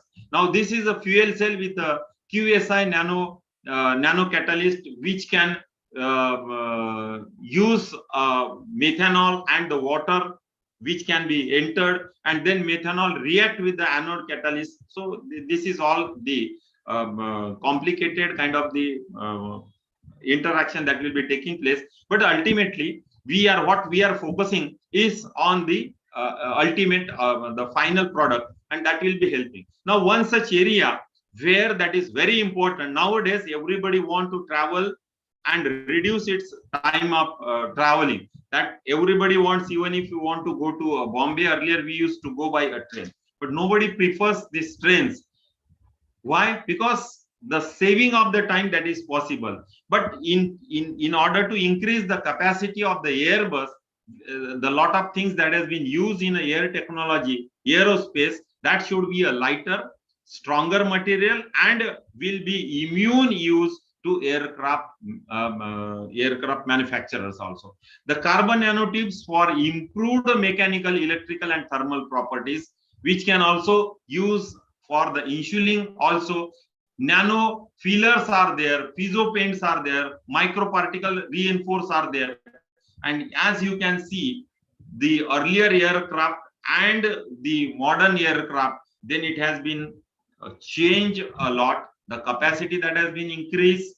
Then with the lowering of the mass of the supercapacitor, that will be increasingly to be used to give the power to the assistive electrical motors, because the aeroplanes are flying with the on the petrol. So that petrol is very costly. So their alternative energy sources people are looking. Now you can see there are so many ways it can be used. Aerospace, chromato-free, depaint, and many more things are there. So that can help in the aerospace technology, and aerospace applications are there. Now, this is one such areas where we need to focus. because nowadays everybody is talking about the organic food. What is that organic food? That means it is free from any kind of poisonous, any kind of herbicide, pesticides. But it is our greediness that today if we spray any kind of poison, pesticide on the plant, and immediately on the next day we are just plucking it out, we are selling it. So that means the health of the people that will be at prone, it will be stake. So because of that, this is very important to get a food which is free of poison, which is free from so many things, not any kind of impurities, and water at a worldwide level also. So people are working on a resistance free varieties are there, so that the bacteria which are infecting the plants can be identified by the plant itself, and the food quality can be monitored by using a biosensor itself. The biosensors are already in the market. Now intelligent, active, and a smart food packaging system is also been required, because a lot of people are using a packed food. So then the shelf life of this food is very important, because we don't know, we don't have any idea whether we are poisoning our body. Nowadays the percentage of cancer is almost increased by a manifold. So in order to prevent, the antimicrobial agent directly on the food material, the surface coating is required. So nano foods are being available in the market. So three different kind of the product that has already been there. The canola opti oil, the tea that is called as a nano tea, the chocolate diet shake that is called as a nanoceutical slim shake chocolate, because people are very much careful or very much cautious about their health gaining. And then there are different various applications are there. When in any industries, anything that will be coming in a raw form, and when it will be coming out of in a packed form, there are so many stages through which that material has to go, and then that also been taken care of the nanotechnology. Now in a defense also, we can have a different kind of the nanotechnology or nanomaterials that will be there. Earlier in a warfare, we are using a physical weapon. Now in a warfare, we need not have to use this weapon. We already know this, because in the Afghanistan and these Syria wars, it is being controlled with the help of a laser technology, so that a plane can control so many things, which is being shown over here. So likewise, so as a student of science, where I am doing, so these are my last slides are there, where I am doing and what I am going to do. So there are many ways or many applications and many areas are there. For a chemistry people, they can go for a polymeric nanoparticles are there, metal nanoparticles are there, carbon based nanoparticle, material science, sensor, catalyst, electrochemistries are there. For a biology, they can go for the biology side, the lipids are there, the proteins are there, bio-nanotechnology, biomedicine, microbiology, and in general the biology. And for the physics, optics, laser, plasma, then XRD, SAME, AFM, engineering, so many areas where a person can work. So many times the people start crying that we don't have the advanced instruments wherein we can carry out our research work. I don't think we require to maintain the costly instrument in our laboratory, because maintenance is another such problems are there. So just by giving some few bucks, we can have the analysis and we can do some good research. So there are so many lightweight materials are there, wherein the technology is already been there. So input in a raw form, in a bulk form, then it can be fabricated, it can converted into various properties, wherein its durability, wherein its maintenance, and then corrosion free. The paints are there which are corrosion free. The lightweight material, as you can tell, a particular example of particular car, the light alloys are being used. That is why its weight that has been reduced, and its the fuel to mileage conversion that has been increased a lot. So it is because of the various various you can say that the technology that has been come up.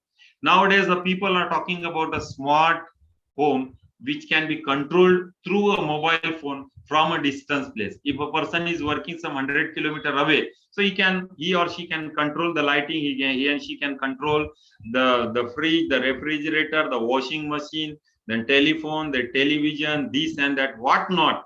So that is also possible because of the internet. So through which and various kind of the gadgets and applications are there.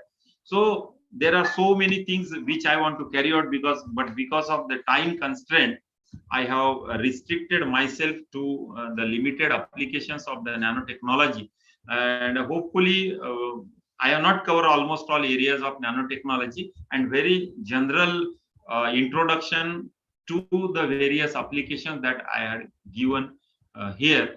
And with this, I once again thank you very much to the organizer for giving me this opportunity to express few things from my research. Okay, thank you very much. If there is any questions related with this, I would like to answer those questions.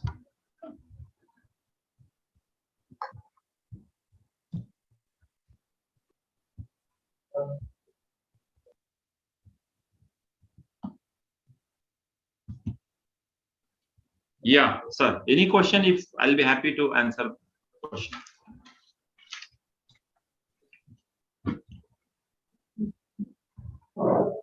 Any question?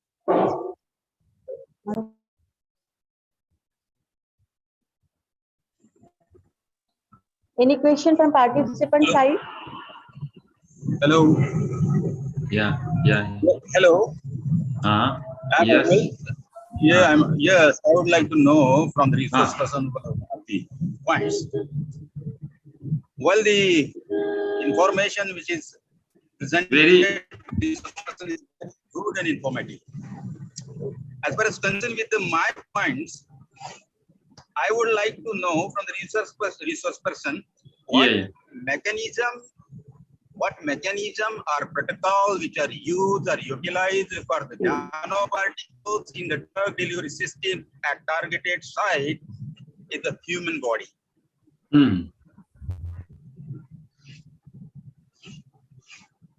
Hello. Yeah. I think whatever I understood from your question is that what mechanism you are talking about. I think the other what people... mechanism or protocol which are used for nanoparticle in drug delivery system at targeted site in the human body relative or with respect to or pertinent to the various diseases in the human. So do you have any idea about the mycelius? Mycelius? Yeah. I don't know about the idea. So see, actually, when we want to deliver a drug, it depends on what kind of the disease we want to treat. So because I cannot say in general that, for example, if there is my headache, my shoulder is paining and everything, where I can put a pain balm. It is not like, it is a kind of a general thing. It is not a general thing where we need to focus on a specific kind of the medicine. Suppose there is a kind of the wound inside the body, then the present system of treating the wound. I think some other people have opened their audio. This audio, please close it because it will be irritating me. The host, So in order to treat that particular wound, you require a particular kind of the antibiotics, right, sir? And then this antibiotic means which particular, because we cannot make use of a broad spectrum antibiotics, a particular specific antibiotic. If you are having some cough, then you have to use the particular antibiotic for that. Now, in general, if we say that if I want to deliver a drug, there is a wound inside your stomach, or whatever you can call it as the linings of your stomachs is there, where somewhere there is a problem. Now, then in order to treat that problem, the conventional way of treating that is just we have to operate it. and then we have to open the wound, and then we have to seal or heal or whatever the doctor that will, because I am not a doctor, I am a physicist, so that doctor will be treating it. But instead of opening it, okay, so the another way or alternative way is, because I have shown in some utility model also, that you can place your drug on some carrier, so that that carrier can be inserted inside that. Micellars are one such carriers which are non-poisonous to the body, because our body should also be compatible. Our body's immune system or our resistance system should not be get disturbed by this external, otherwise it can be treated as a poison. As you may be knowing, that body is having endothelial reticular system which is been taking care of. If any foreign particle or if any foreign body that comes inside the body, that will be taken care of and it will be removed from the body through the excreta or through the urine or whatever that system is, even with the sweat also. So when we are placing that drug on this kind of the carriers, and then that will be taken to the particular part. Now, as I know, because I have worked on the hyperthermia applications also, wherein we have developed a spions, super paramagnetic nano size particles. What is so special about super paramagnetic nano size particle? That, as you know, maybe I don't know from which field you are. So as a physicist, there are different kind of the magnetic mechanisms are there. One such magnetic properties or characteristics or the behavior of this is a paramagnetic, which is called as a non-magnetic. So super paramagnetic nanoparticles or the materials are such that they can stop, their magnetism can be stopped and they can be converted from the magnetic to non-magnetic. That means for the ferromagnetic or ferrimagnetic to paramagnetic material at a particular temperature, because the magnetic materials are sensitive to the temperature. This we all know, this is a general fact. So that when that particular 46 degree Celsius temperature or that particular temperature which is been required, which can be optimized from the patients, which can be the cell sample will be taken, and after every investigation, then it will be decided, so that this material when inserted inside the body, they should not disturb, they should not create any kind of the poisonous effect. Otherwise, what happened that this system will again, you can say that, load the body with the foreign particles, and we have to take care of the detoxification of the body. So when any drug we have to insert inside the body, there is a way, conventional way, that what we can do, we can take in the form of a tablet or we can take in the form of the capsule, then it will go inside your stomach and then it get dissolved, and all body part which is your normal part also, okay, so that can also be delivered, because through the blood it will mix up in a blood and then blood goes everywhere inside the body and then it will be delivered. So it will not happening in this case, a particular infected part will be delivered, that because for that so many parameters are there, like a pH inside the body will be different parts pH is also been different. So we have to take care of so many parameters, and still I am saying that technology is not developed to the fullest.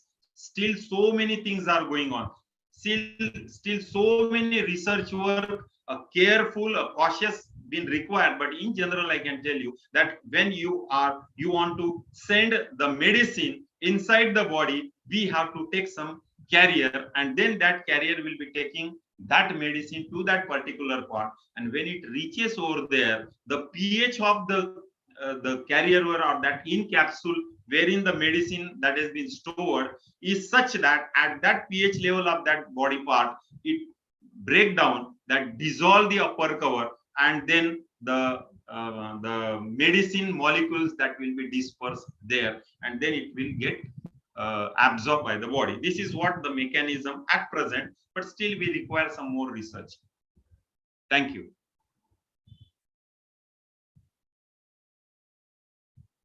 So is there any questions from anybody?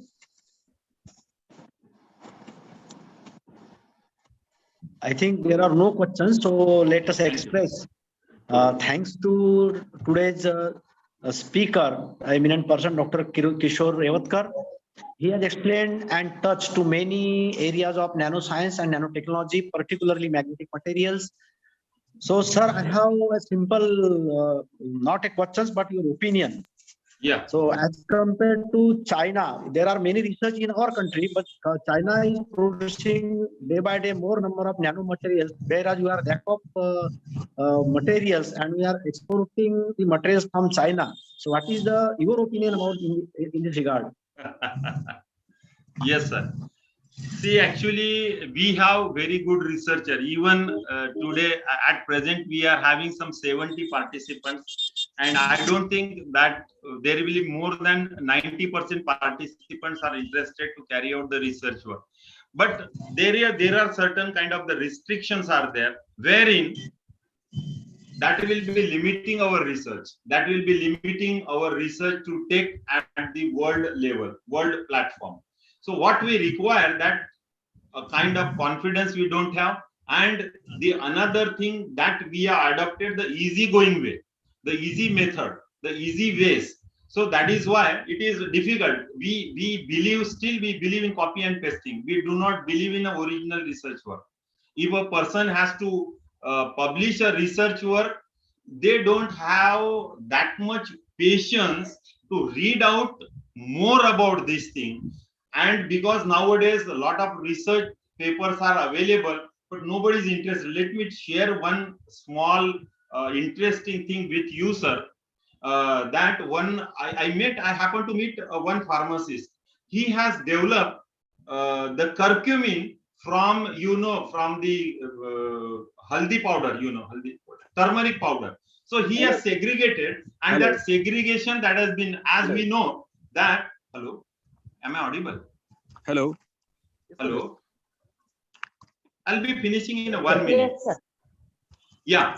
Everybody knows, probably know, because that place is very near to the Varda, Vaigaon Haldi. So Vaigaon is very famous for producing the turmeric powder, which contains a curcumin in the maximum percentage of curcumin is available in a Vaigaon Haldi. So that is why. And then that extracting the curcumin from the turmeric powder, that will be done in a Kerala. He's sending all those turmeric to the Kerala to get the curcumin segregation.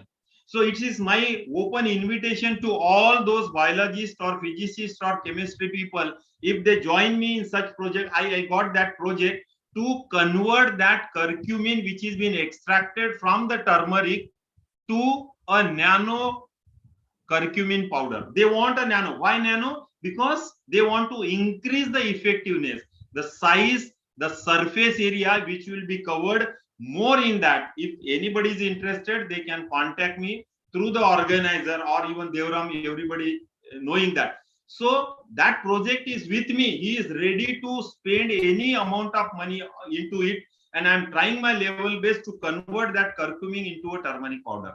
But again, there are limitations, as I told you, sir, because your question is concerned why China is producing more.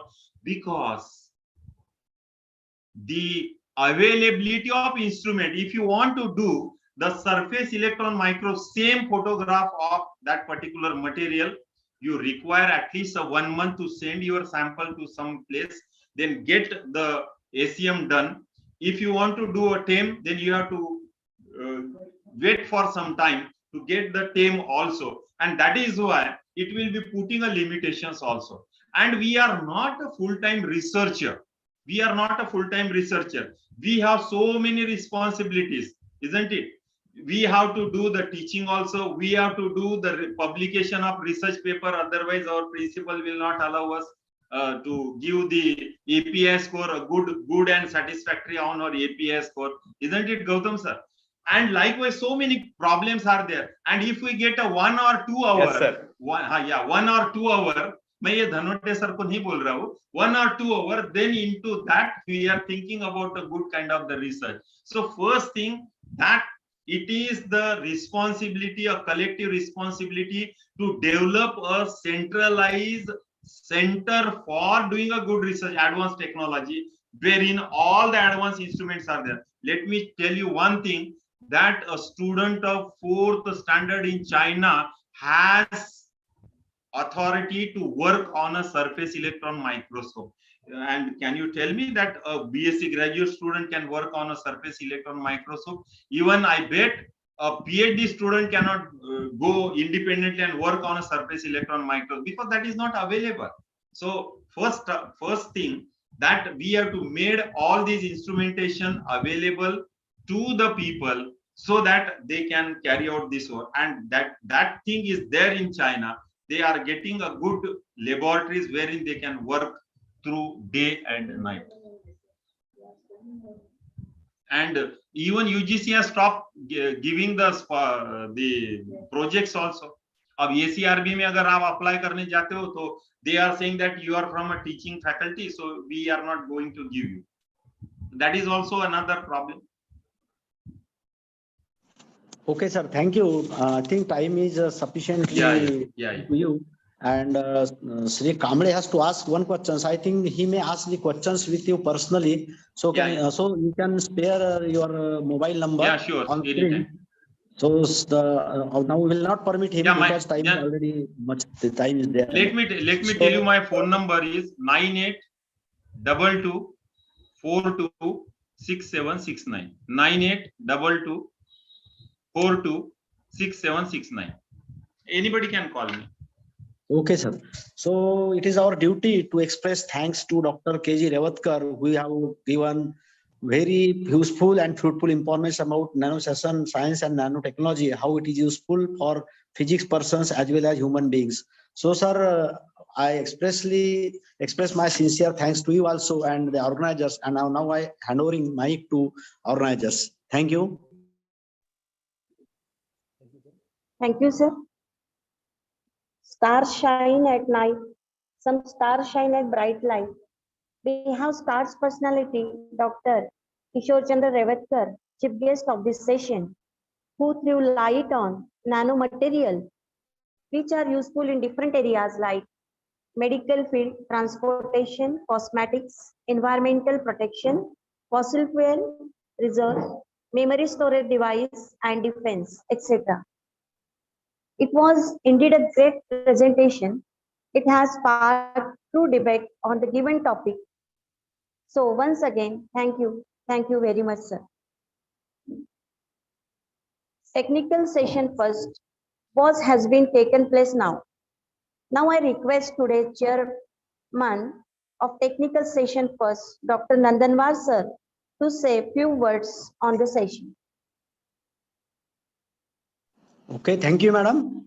So the first session and inauguration program was very nice, and I expressed my sincere thanks to organizer of this conference, as well as the management of college and the principal of the college, Dr. Dhanwate sir, and all the audience who were present here for this session. Dr. Kishore Revatkar explained fully and in lucid manner what is the advantages and what nanotechnology and nanoscience or nanomaterials, particularly ferrites, are used for well-being of the human beings. So it is a great pleasure for us to be a chairman for this session. Thank you, madam. Thank you. Thank you, sir. Now I request Dr. Gautam Bakde to present vote of thanks.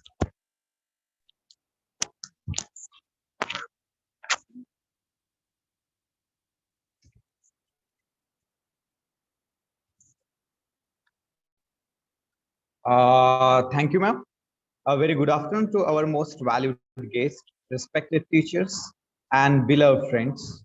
It is a great pride for me that I am proposing a vote of thanks for technical session 1 of day-long National Conference on Recent Trends in Physical and Mathematical Sciences, organized by Department of Physics and Mathematics in association with Internal Quality Assurance Cell IQAC, Narayan Rao Kade Smriti Model College, Karanja Ghadge, District Varda, in collaboration with cluster of 13 institution Koti. I, on behalf of my colleagues and entire community, my most sincere salutation. I would like to thank our technical session 1 chairman, Dr. Devram Nandanwar sir, Professor Shri Mathuradas Mohta College of Science, Nagpur. I want to extend my generous thanks to our resource person and my mentor, Dr. Revatkar sir, Principal Vidya Vikas College, Samudrapur, District Varda, for delivering such a wonderful lecture on nanotechnology, its application, its impacts, its challenges in recent trends. I'm sure that we definitely have learned very valuable things from the technical session 1, looking out the current scenario. Thank you, sir.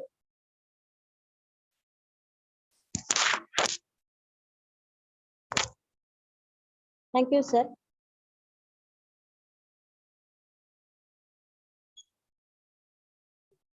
Now, technical session 1 is over now.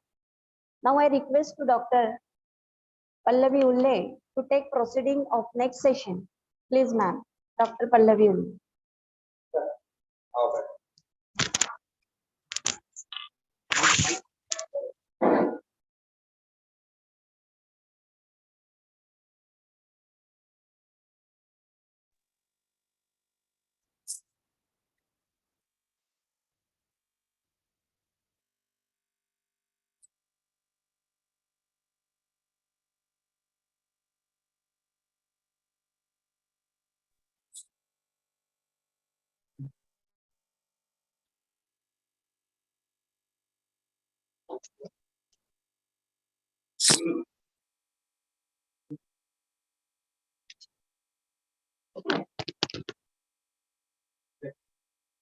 Good afternoon.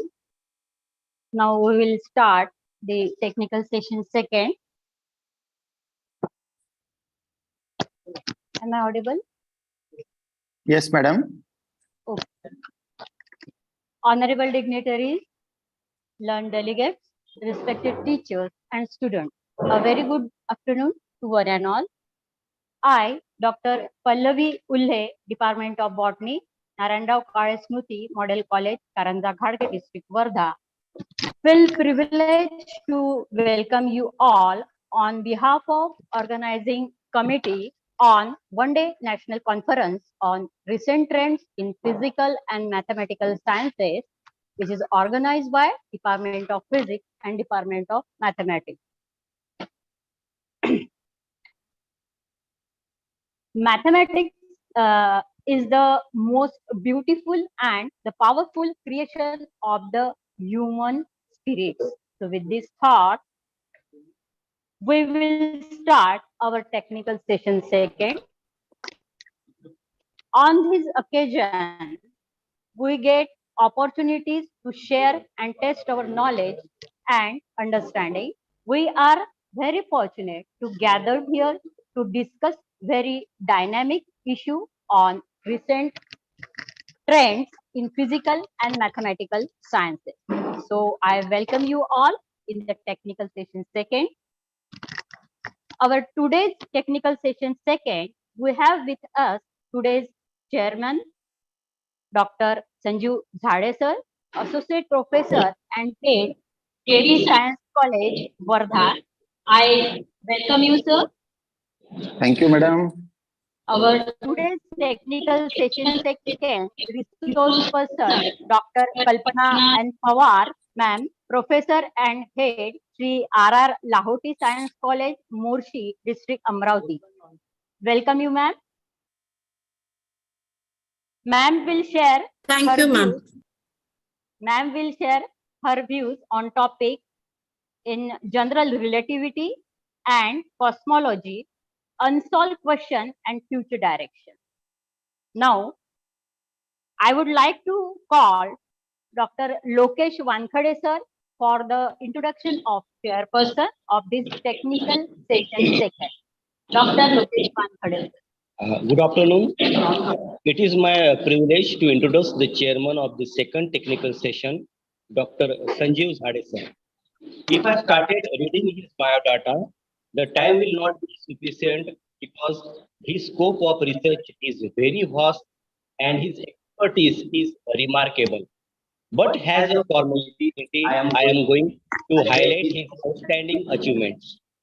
He is working as an associate professor and head department of mathematics at Bajaj College of Science, Varda. His area of research is gravitational collapse and cosmic censorship hypothesis in general relativity. His PhD thesis entitled A Study on Spherical Gravitational Collapse and Cosmic Censorship Hypothesis has been selected for presentation for the V.V. Narlikar Best Thesis Award at Shah Institute of Nuclear Physics, Kolkata. He has published more than 19 research papers in reputed national and international journals. He is the author of 3 books. He is currently working as a member of Board of Studies in Mathematics, Rashtrasanta Tukaroji Maharaj Nagpur University, Nagpur, and also as a chairman of Board of Studies in Mathematics at Bajaj College of Science, Varda. He is also worked as an IQC coordinator at Bajaj College of Science, Varda during the session 2006 to 2021. Thank you.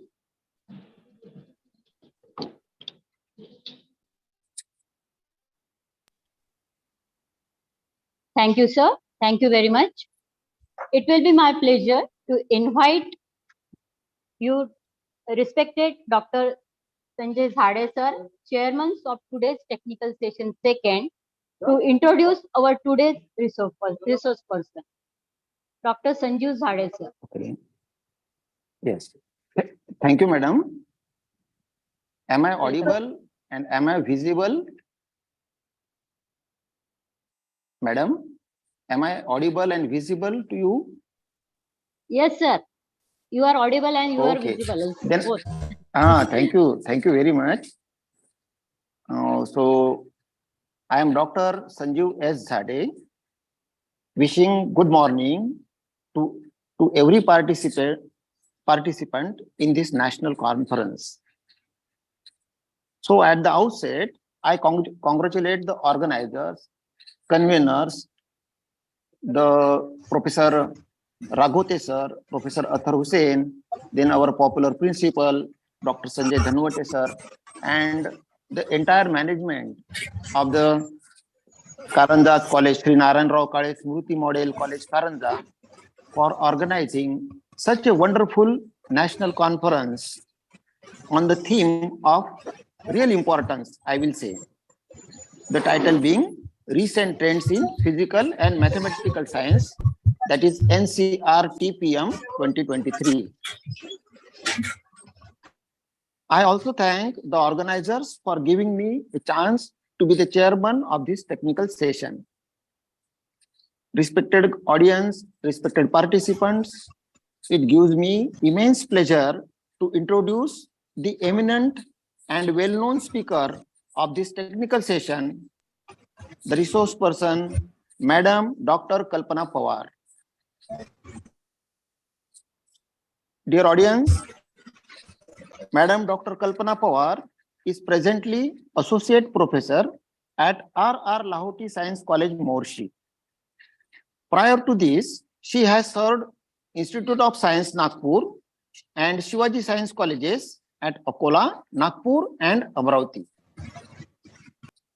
She has a vast research experience of more than 23 years and has published more than 20 research papers in renowned journals, national and international journals.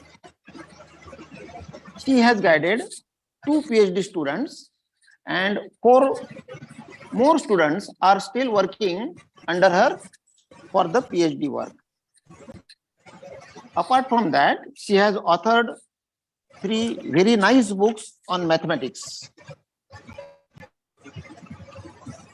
Special thing I wish to say about Madam Pawar is that Madam is a wonderful organizer.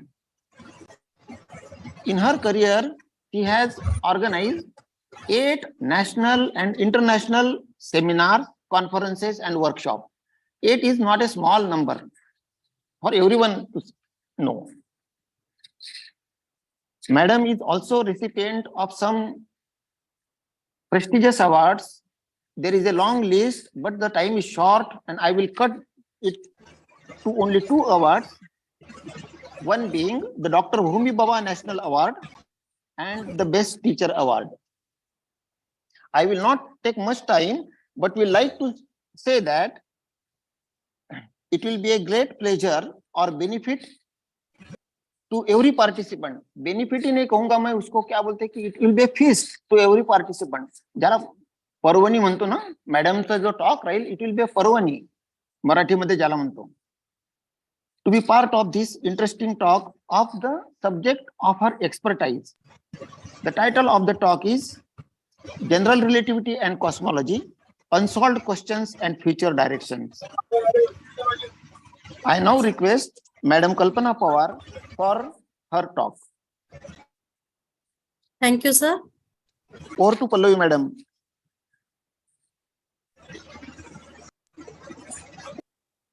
Yes, sir. Thank you, sir. I would like to request today's eminent personality and resource person, Dr. Kalpana Pawar ma'am, for their valuable guidance on topic General Relativity and Cosmology, Unsolved Question and Future Direction. So please, ma'am. Thank you, ma'am. Good afternoon to all the participants. Am I audible to all of you? Yes, ma'am. Okay, thank you. First of all, I would like to thank organizers for giving me this opportunity to interact on the topic, which is topic of my interest, that is general relativity and cosmology, unsolved problems or unsolved questions and future directions. So before going to the unsolved problems and future directions, we should know how this general theory of relativity has been introduced. Okay, so I just give a brief history regarding this theory, because this is the topic of interest for the researchers, and I think most of the participants are from the research area. So I must throw some light on the brief history of this topic. Okay. So now, as you know that the general theory of relativity, that is the generalization of the special theory of relativity. I just want to share my screen. Kindly enable me to share the screen.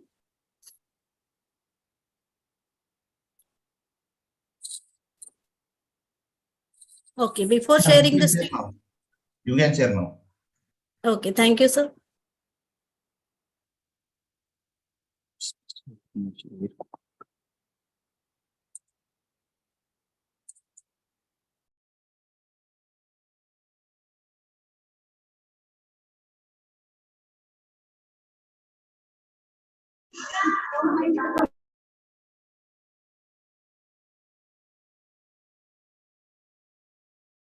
Okay, so the topic is known to you. Now, what are the perspective of this topic?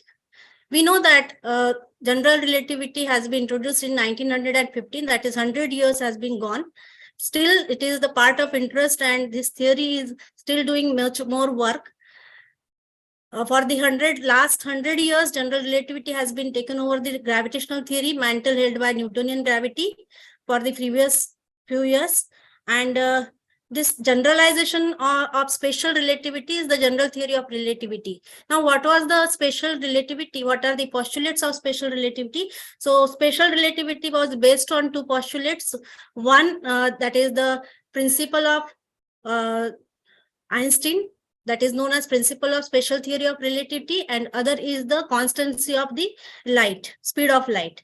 Now we know that based on these 2 theories, these 2 principles, special relativity has been taken the part. But again, after 10 years, that is in 1905, the special theory of relativity by this Albert Einstein has been introduced. But we know that Einstein's special theory of relativity was valid only for the systems that are not accelerating. And since from the Newton's second law of acceleration implicates that the forces special relativity is valid only when no forces act. Thus, it cannot be used generally when there is a gravitational field present, and therefore the special theory of relativity has been generalized. Now, general theory of relativity is the geometric theory of the gravitation published by Einstein in 1915. General relativity is generalization of the special theory of relativity and Newton's law of the universal gravitation, providing a unified description of gravity as a geometric property of space and time. In the development of general relativity, Einstein was guided by the basic principles. These are principle of covariance, principle of equivalence, and Mach's principle. Now, in this theory, I'm not going into the details of it, just I'm giving on what basis we are using in the research area. So in research area, we generally use the Riemannian metric and basic field equations known as Einstein's field equations of relativity, in which you can see the equation number 1.2.2, that is known as the Einstein's field equations. And this Einstein's field equation has two parts. G mu nu, right hand side, left hand side is G mu nu, and right hand side is minus 8 pi T mu nu. So these are two parts in which we are having the left hand side is the geometry, whereas right hand side is the energy. So these two are balanced after later on, because this theory, general theory of relativity, is not stable in general. So for the stability purpose, the cosmological constant has been introduced, and due to the introduction of the cosmological constant on the left hand side, that is on the right hand side, that is in the energy momentum tensor, the theory has been changed, and thus this general theory of relativity come into play with other theory, that is the alternating theory introduced by Einstein himself. Now, since space itself is curved, there are three general possibilities of geometry of the universe. Each of these possibilities is tied intimately to the amount of mass in the universe, and each implies a different past, future, and future for the universe. If space has negative curvature, there is insufficient, that is not sufficient mass to cause the expansion of the universe to stop. And the universe that in that case has no bounds and will expand forever. This is termed as an open universe. If space has no curvature, that is, it is flat space, there is exactly enough mass to cause the expansion to stop, but only after an infinite amount of time. Thus, the universe has no bounds in that case and will also expand forever, but with the rate of expansion gradually approaching to zero after an infinite amount of time. This is termed as flat universe or Euclidean universe. If space has positive curvature, there is more enough mass to stop the present expansion of the universe. The universe in this case is not infinite, but it has no end. The expansion will eventually stop and turn into a contraction.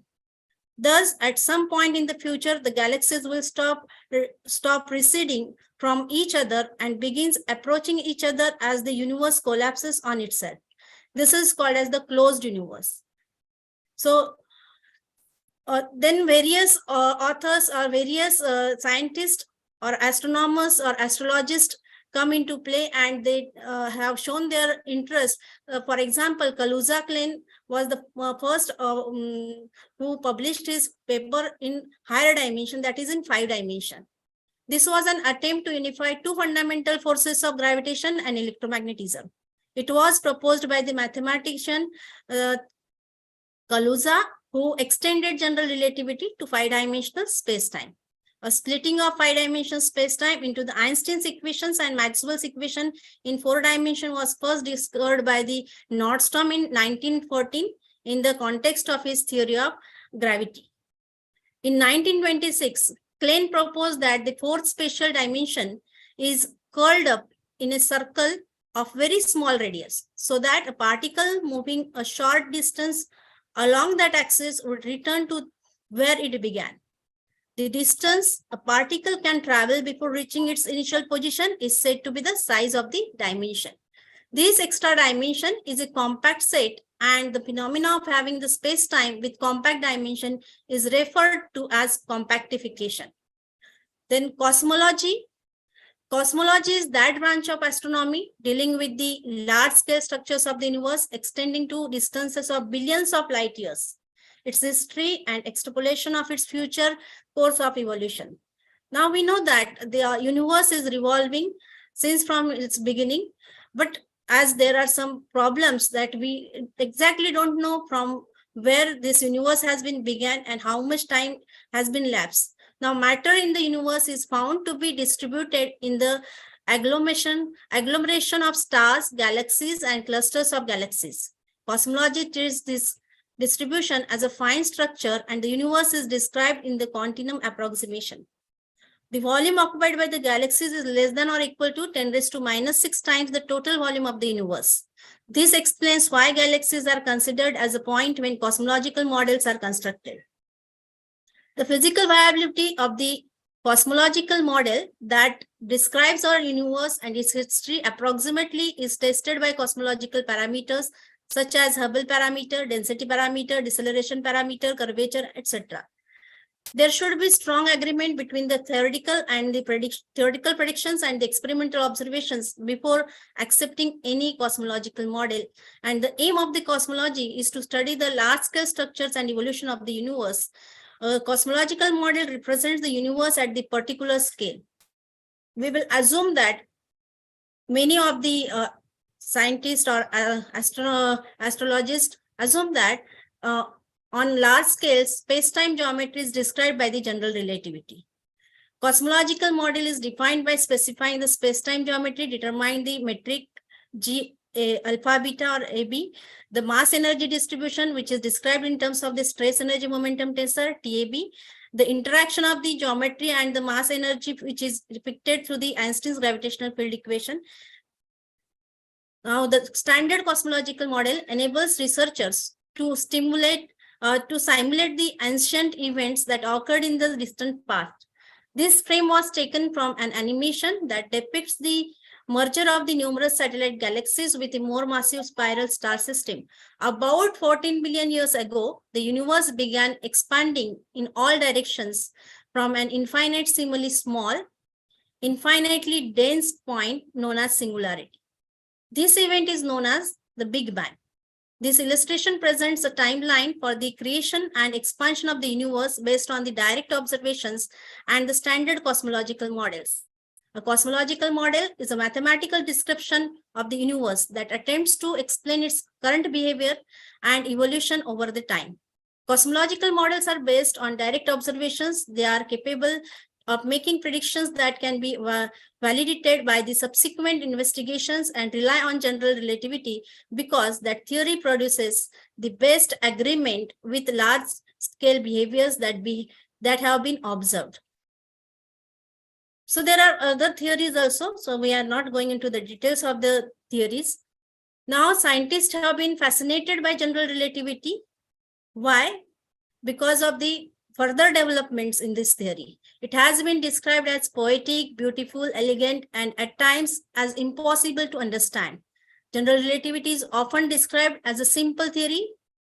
It has hard to define the simplicity in science, but it's a simple theory because it depends only on one equation, that is the field equation. So Einstein's field equation only, if we solve that describes the whole universe and it also resembles with the observational data.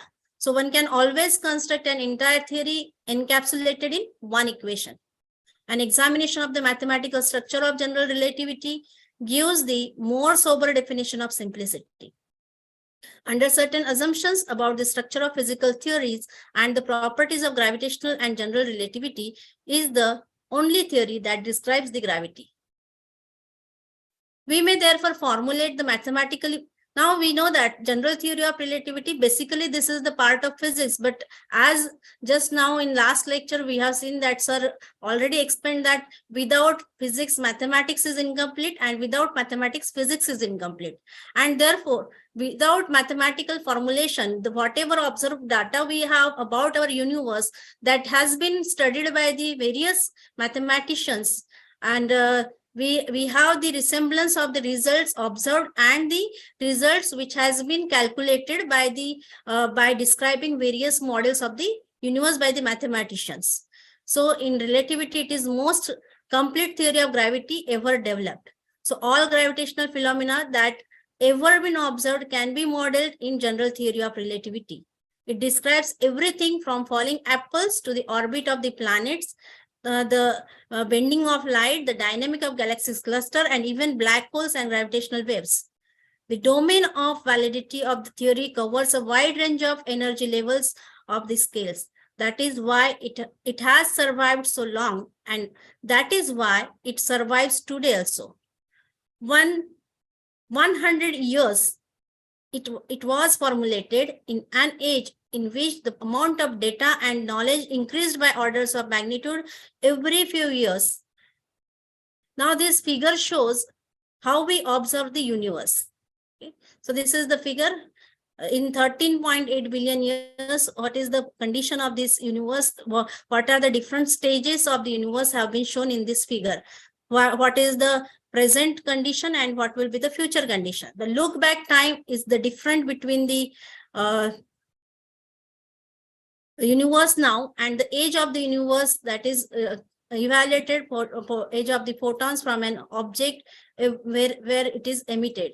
The most distant an object, the farther in the we observe its light. This distance is both space and time is explained the cosmological redshift Z.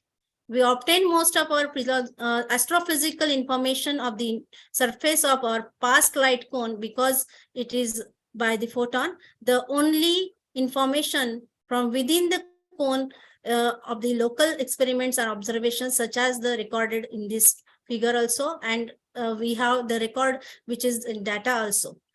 The middle dotted line, here we have the middle dotted line. This middle dotted line, this is known as the world line of the universe and nuclei, providing the material for our present data. Now, review of literature, the purpose of this, we know that in next few decades, some of the open questions in cosmology may well be answered by the generation of experiments, and general relativity may be the challenge by alternating theories. Now, general relativity, this is beautiful theory, as I have explained you. When general relativity provided an explanation for the advance of perihelion of Mercury, then bending of light rays, and gravitational redshift. These are basic classical three tests of the general theory of relativity, based on which we can adopt this theory, as this is in good agreement with the observational data. The setting at Royal Society under the portrait of, because we know that before general theory of relativity or special theory of relativity, there was the well-known theory, that is Newtonian theory of relativity or Newtonian mechanics. And by making few changes, the theory has been developed by the Albert Einstein in the form of the general theory of relativity. Because earlier in Newtonian gravity, as Newton has discovered gravity, but in his theory he has not incorporated anything on gravity, and therefore that gravity plays an important role, as we know that all the planets revolving around the sun has their own gravity, and that affects the path of this revolution. And thus this general relativity is very important theory of gravity. Okay? So general relativity is based on two independent but mutually supporting postulates. The first postulate, it is collectively known as the Einstein's equivalence principle, strong equivalence principle, and weak equivalence principle. In strong equivalence principle, the laws of physics take the same form in Pauling references frame as in special relativity. Whereas weak equivalence principle, an observer in free fall should experience the gravitational field. That is to say, an observer cannot determine from the local experiment whether laboratory is being accelerated by the rocket of static at the surface of the gravitating body. Gravity is erased up to tidal forces, which are determined by the size of the laboratory and its distance to the center of the gravitational attraction. The equivalence principle allows to construct the metric and the equation of the metric by transforming from the free falling to an accelerating frame. It can be mathematically expressed by the Einstein's field equations.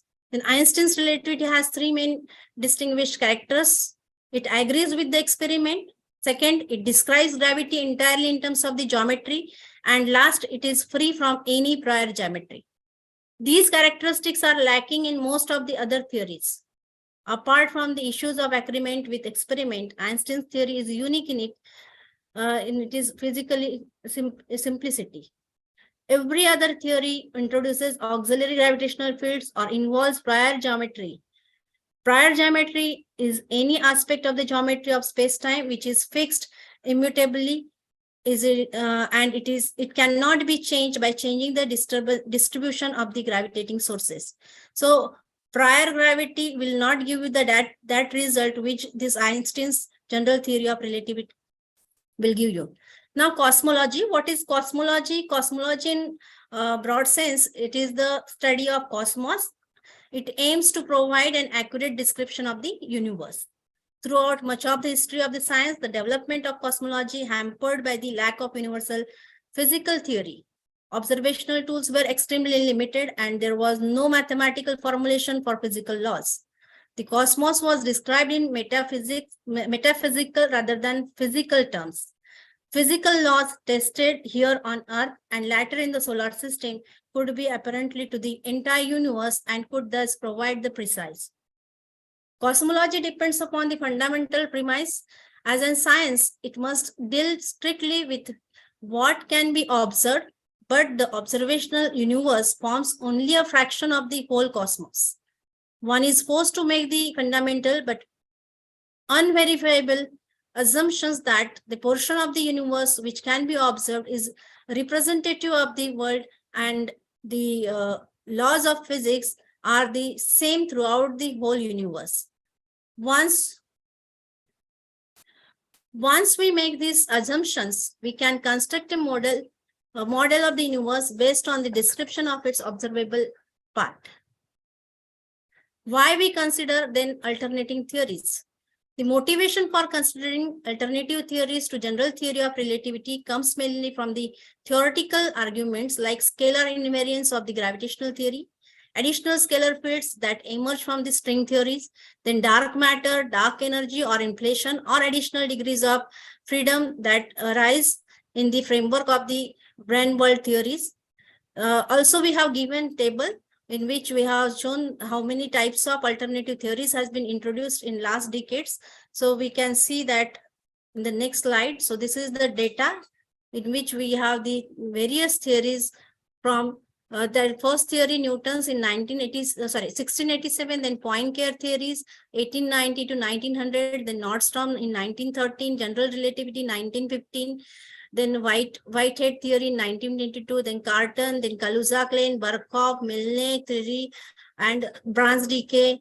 There are so many theories come into the picture and they have developed or they have given the information about the universe in which we are living.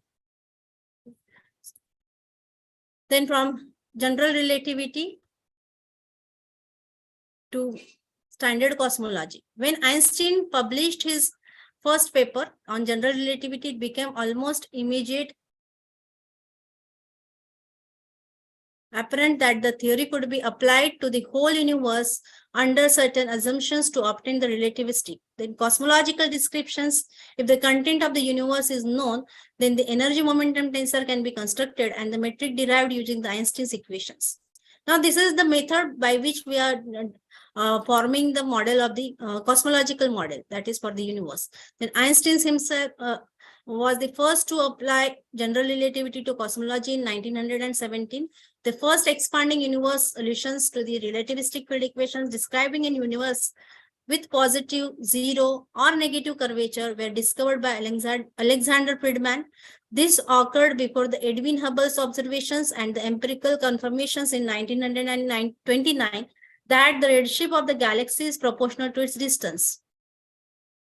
Hubble formulated the law which bears his name, V equal to H naught R, where H naught is the constant of proportionality. The problem of the expanding universe was independently followed up during the 1930s by George Lemaitre and by Howard Robertson and Arthur Walker. These exact solutions defined what came to what came to be known as the Friedman-Lemaitre-Robertson-Walker FLRW metric, also referred to as the FRW or RW or FL metric. This metric starts with the assumption of spatial homogeneity and isotropy, allowing for the time dependence of the spatial components of the metric. Indeed, it is the only metric which can exist on homogeneous and isotropic spacetime. The assumptions of homogeneity and isotropy, known as the cosmological principle, follows from the Copernican principle, which states that we are not privileged observers in the universe. Then cosmological expansion and evolution histories. The FLRW metric relates the spacetime interval ds to the cosmic time t and the co-moving coordinates through the scale factor r of t. The scale factor is the key quantity of the cosmological model, since it is described the evolution of the universe. The notion of distance is fairly straightforward in Euclidean geometry, but in general relativity, we are using the Riemannian geometry. So, however, where we work with generally curved spacetime, the meaning of distance is no longer unique, and therefore we are using Riemannian geometry, which deals with the curved spacetimes. The separation between the events in spacetime depends on the definition of the distance being used. So this is somehow I have given you the history of this cosmology and general theory of relativity. Now,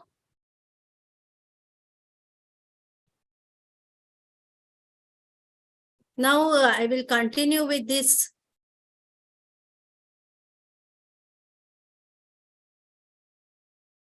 topic, that what are the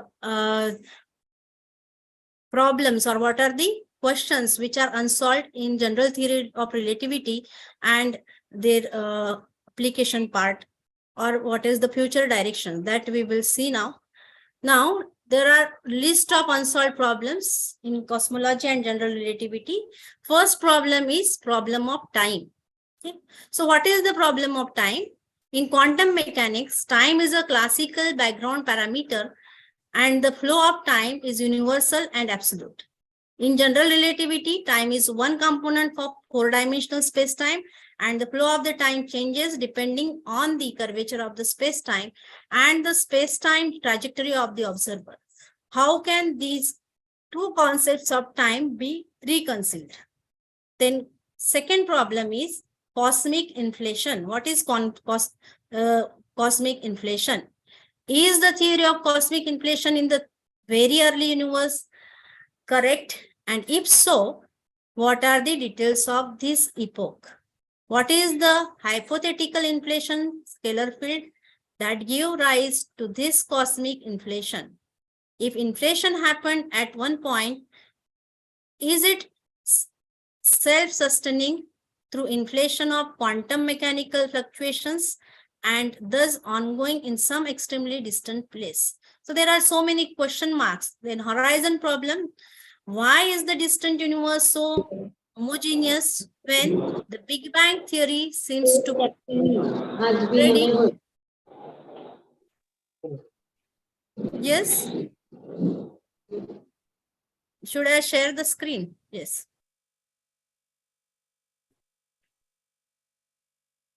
Screen not visible, ma'am. Yes, yes. Now is it visible? Yes, yes, ma'am. It is visible. So these are the list of unsolved problems, cosmology and general relativity. So first is the problem of time, then cosmic inflation, then horizon problem. So horizon problem means, why is the distant universe so homogeneous when the Big Bang theory seems to predict larger measurable anisotropies of the night sky than those observed? Then cosmological inflation is generally accepted as the solution, but are other possible explanations such as variable speed of light more appropriate? Then origin and future of the universe. These are some questions, okay, which comes into the mind when researchers do their work. How did the condition for anything to exist arise? Is the universe heading towards a big freeze, a big rip, or a big crunch, or a big bounce? Or this or is it part of the infinitely recurring cyclic models? Then size of the universe, that is again a question mark. The diameter of the observable universe is about 93 billion light years, but what is the size of the whole universe?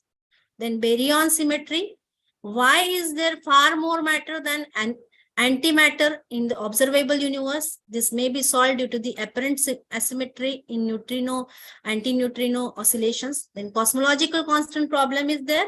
Why does the 0-point energy of the vacuum not cause a large cosmological constant? What cancels it out? Then next question is dark matter. Because this is dark matter, what is the identity of dark matter? Is it a particle? Is it the lightest super partner? Or do the phenomena attributed to dark matter point not to some form of matter, but actually to an extension of the gravity? Then dark energy. So these are some problems which comes into the mind when we study the cosmological models. So dark energy, what is the cause of the observed accelerated expansion? That is DC surface of the universe. Why is the energy density of the dark energy components of the same magnitude as the density of matter at present when the two evolve quite differently over the time?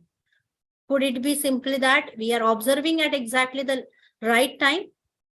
Is dark energy a pure cosmological constant, or are models of quintessence such as phantom energy applicable? Then dark flow is a non-spherically symmetric gravitational pull from outside the observable universe, which is responsible for some of the observed motion of the large objects such as the galactic clusters in the universe. Then axis of Evil, some large features of the microwave sky at distance of over 13 billion light years appears to be aligned with both the motion and orientation of the solar system. Is this due to the systematic errors in processing or contamination of the results by local effects, or an unexplained violation of the Copernican principle? Then shape of the universe. What is the three manifold of co-moving space, that is of co-moving spatial section of the universe, informally called the shape of the universe? Neither the curvature nor the topology is presently known, though the curvature is known to be close to zero or observable scales. The cosmic inflation hypothesis suggests that the shape of the universe may be unmeasurable, but since 2003, Jean Perry Luminen et al. And other group have suggested that the shape of the universe may be the Poincare dodecahedral space. Is the shape unmeasurable, the Poincare space, or another three manifolds? These are questions which are about the universe and which remains still as a question. There are various works done on this, but still we are not getting the perfect answer. Okay? Approximations are there, but still they are different. The largest structure in the universe are larger than expected. So current cosmological models say there should be very little structure on scales larger than a few hundred million light years across. Due to the expansion of the universe, trumping the effect of gravity, but the Sloan Great Wall in 1.38 billion light years in length and the largest structure currently known.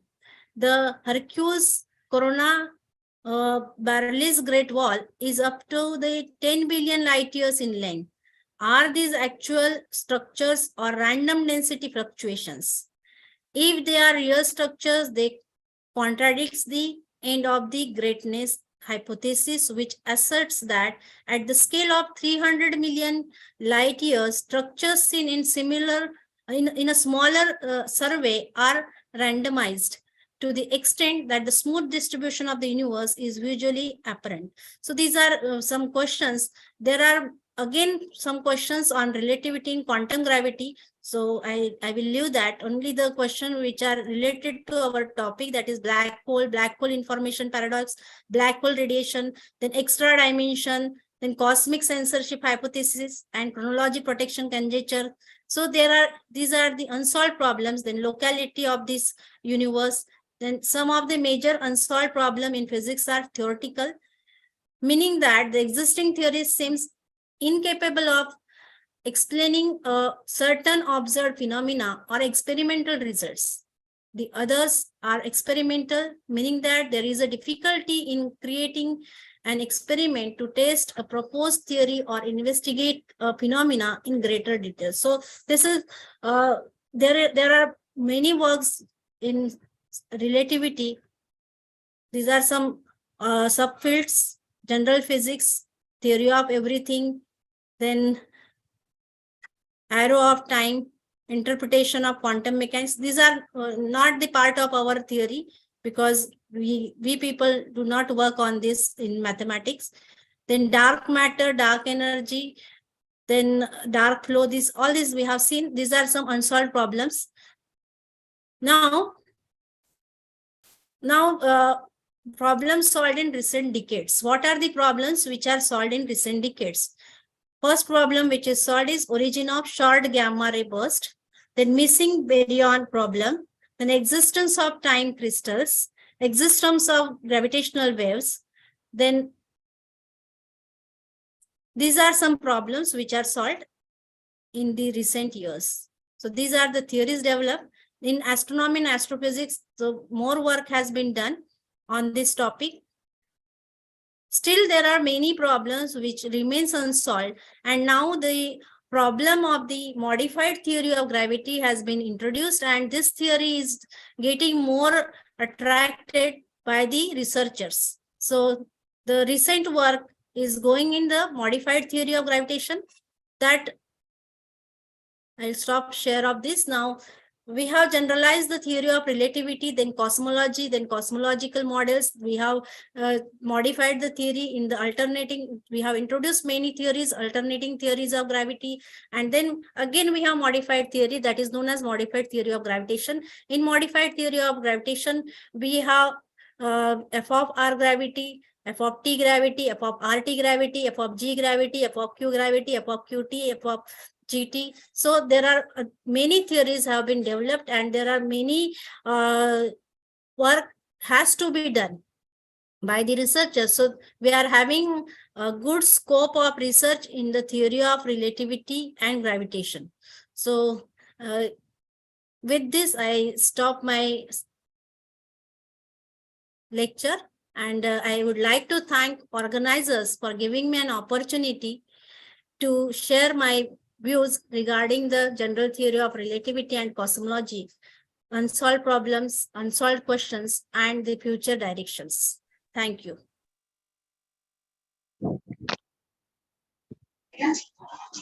Hello. Thank you. Is there any question? Well, I have one of the point. Yes, sir. Very informative in terms of the expanse of these concepts as far as concerned the cosmos and universe. As well as there was a little bit the passing remark about the fate of the universe. I would like to know, madam, well, the universe which is expanding, which is expanding, yeah. I would like to know, I would like to know, rather than future, than that of the past. What was the situation in the past before expanding the universe? What was the physical situation, or what was the physical entity in term or in the domain of space and time before the genesis of expansion of universe expansion? Sir, your question, yes, sir. And one more thing, a little bit, one of the addition, what is the contribution of Roger Penrose with respect to the universe expansion?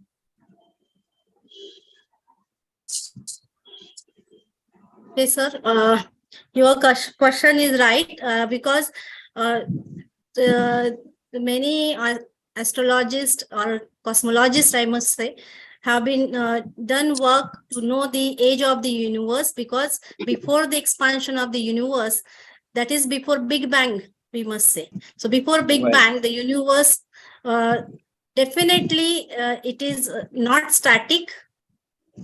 It is not static, and as it was not static, due to which we are having this expansion day by day. So the universe might be volatile at that time also, due to which there was a madam another, that is, what is the physical attributes before the expansion of the universe in term of or in the domain of time and space, and what time span taken by, just we have mentioned, that is the Big Bang, what time span taken by the Big Bang or for the explosion, rather than expansion rather than the explosion. There are simple predictions. Before expansion. Hello? Am I audible, Kamre sir? Yes, man. You are. Even you can personally reply me. Not necessary. Yes, sir. In the college, Okay, we will have the discussion, because it is it will take All right, time madam. to discuss this topic. This is used. Kamre sir, may I speak a bit, madam? Well, sir. Yes, sir. Yes, sir. I'm sorry, huh? Yeah. Yes, sir. Kamre sir, आपका जो question है ना, ये बहुत interesting है और मुझे भी हमेशा ये सताते रहता है। मेरा भी इसमें स्टडी है। लेकिन अभी जैसा आपने बोला कि ओरिजिन कहाँ से हुआ, अगर एक पॉइंट भी है, वेयर वाज दैट पॉइंट, अगर यूनिवर्स नहीं है तो वो पॉइंट कहाँ रहेगा। और वो टाइम अपन ने जीरो टाइम भले ही उसको ले आए, अज्यूम किया है, but the time was existing before that time also, and even before that तो सर ये समय तो ऐसा है कि ये पीछे कितना भी जाओ, ये जाते ही रहेगा। और आगे ये यूनिवर्स इसको एक्सपांड होते बोलिए या कॉन्ट्रैक्ट होते बोलिए, ये तो मुझे सब प्रेडिक्शन लगती है। बरोबर आहे, लेकिन सर जसं बघा सर, आता एक्सपांड होऊन राहिला याला म्हणतो आपण, वेअर इट इज एक्सपांडिंग। एक रूम आहे समजा, आता या रूमला आपण युनिवर्स म्हटलं, बरोबर, ही रूम हे कुठे एक्सपांड होणार आहे, म्हणजे एका ठिकाणी दुसऱ्या स्पेस मध्ये टाइम मध्ये एक्सपांड होऊन राहिली की नाही। सॉरी फॉर इंटरप्शन, युनिवर्स आहे ना sir, sorry for interruption sir, बरोबर आहे तुमचं बोला सर। हा प्रश्न जो आहे की नाही, एक्सपान्शन, युनिवर्स एक्सपान्शन, याच्यामध्ये जर ज्यावेळेस आपण विचार करतो सर, तर दोन पार्ट असे येतात, एक ग्लोबली आणि लोकली। लोकल जर बघितलं तर लोकली एक्सपान्शन नाही आहे, पण ग्लोबली होऊन राहिलं, बरोबर आहे की नाही। आणि जे वेळ लागला बिग बँगला, ज्यावेळेस युनिवर्स एक्सपान्शन, तर हे आपल्याला याचं जे सोल्युशन आहे हे मिळते आपल्याला ब्रीफ हिस्ट्री ऑफ टाइम मध्ये, की त्याच्यामध्ये हॉकिन्स आणि पेनरोजनी सांगितलेलं आहे की 3.5 मिनिट लागले ते बिग बँग व्हायला, आणि त्याच्यानंतर मग कंटिन्युअसली एक्सपान्शन होत गेलं त्या नाही सर। आता मला तुमचा क्वेश्चन बरोबर आहे, हॉकिन्सचं आता हे काय, कुठून ना कुठून आपल्याला झिरो म्हणावं लागेल, this is zero and onward is the time, पण त्या 3 मिनिटाच्या आधी टाइम नव्हता का, होता त्यावेळेस महत्वाचा प्रश्न म्हणजे काय आहे सर, हा अनंत आपल्या याच्यात जो शब्द आहे ना, एक अनंत, बरोबर, आणि एक काहीतरी मला वाटतं एक असं देवाचंच गाणं आहे, अनंता तुला कोण पाहू शके, अनंता तुला कोण पाहू शकेल, मग ना तर आपण पास्ट मध्ये पाहू शकत सर। हायले आणि नारळीकरांचं खूप छान याच्यावर की नाही हे आहे, मस्त हायले आणि नारळीकर, जयंत नारळीकर, याच्यावरच आहे की किती, म्हणजे साधारणतः किती वेळ लागला बिग बँग व्हायला, आणि त्याच्यानंतर मग हे आहे ते हायले आणि नारळीकर। पण एकदा सर माझी तरी सुद्धा आपल्याजवळ हे जरी म्हटलं आपण बुक मध्ये आहे, पण ते सुद्धा एक प्रेडिक्शनच आहे सर, घ्यावं लागेल madam, mathematical prediction, that is not with the observational data. आणि पुन्हा महत्वाचं आईन्स्टाईनचं एक पुन्हा कोटेशन असं की as far as concern with the mathematical expression, it does not explain the reality. That's why we are always trying whatever we are explaining mathematically, whether it is true, whether it is true or it is in good agreement with the observational data. So if we have observational data match with the mathematical data, only that theory we have to consider. Otherwise, that your work will be useless. आणि sir Kamble sir हो sir. अच्छा बरं जाऊ द्या, हा जास्तच म्हणजे काय रिलेटेड नाही आहे तो क्वेश्चन. जसं आता क्वेश्चनच्या नंतर आन्सर, आन्सरच्या नंतर क्वेश्चन, पण शेवटी नाही का आणखी एक क्वेश्चन उरतोच. जसा तुम्ही प्रोड्यूस केला तसं नाही का मागे तुम्ही किती जण त्याच्या आधी काय असं म्हणावंच लागेल. त्याच्या आधी आणखी काय, त्याच्या नंतर काय, तर हे इन्फायनाईटच आहे. इन्फायनाईट हा एक त्याला आपण डिफाईन नाही करू शकणार व्यवस्थितपणे. रिट्रॉगेशन आणि प्रोग्रेशन बट बरं आणखी काही क्वेश्चन्स आहेत का ऑडियन्स पासून? जर काही क्वेश्चन्स असतील तर ते आणखी विचारू शकतात. आणि जर लेंदी क्वेश्चन असेल तर मला वाटतं मॅडमला त्यांनी थोडा कॉन्फरन्सच्या नंतर पण ते त्यांच्याशी कन्सल्ट करू शकतात, डिस्कस करू शकतात. कारण हा टाइमचा पण लिमिटेशन आहे, सगळ्यांना कॉन्स्टंट आहे. आहे का काही क्वेश्चन साधे?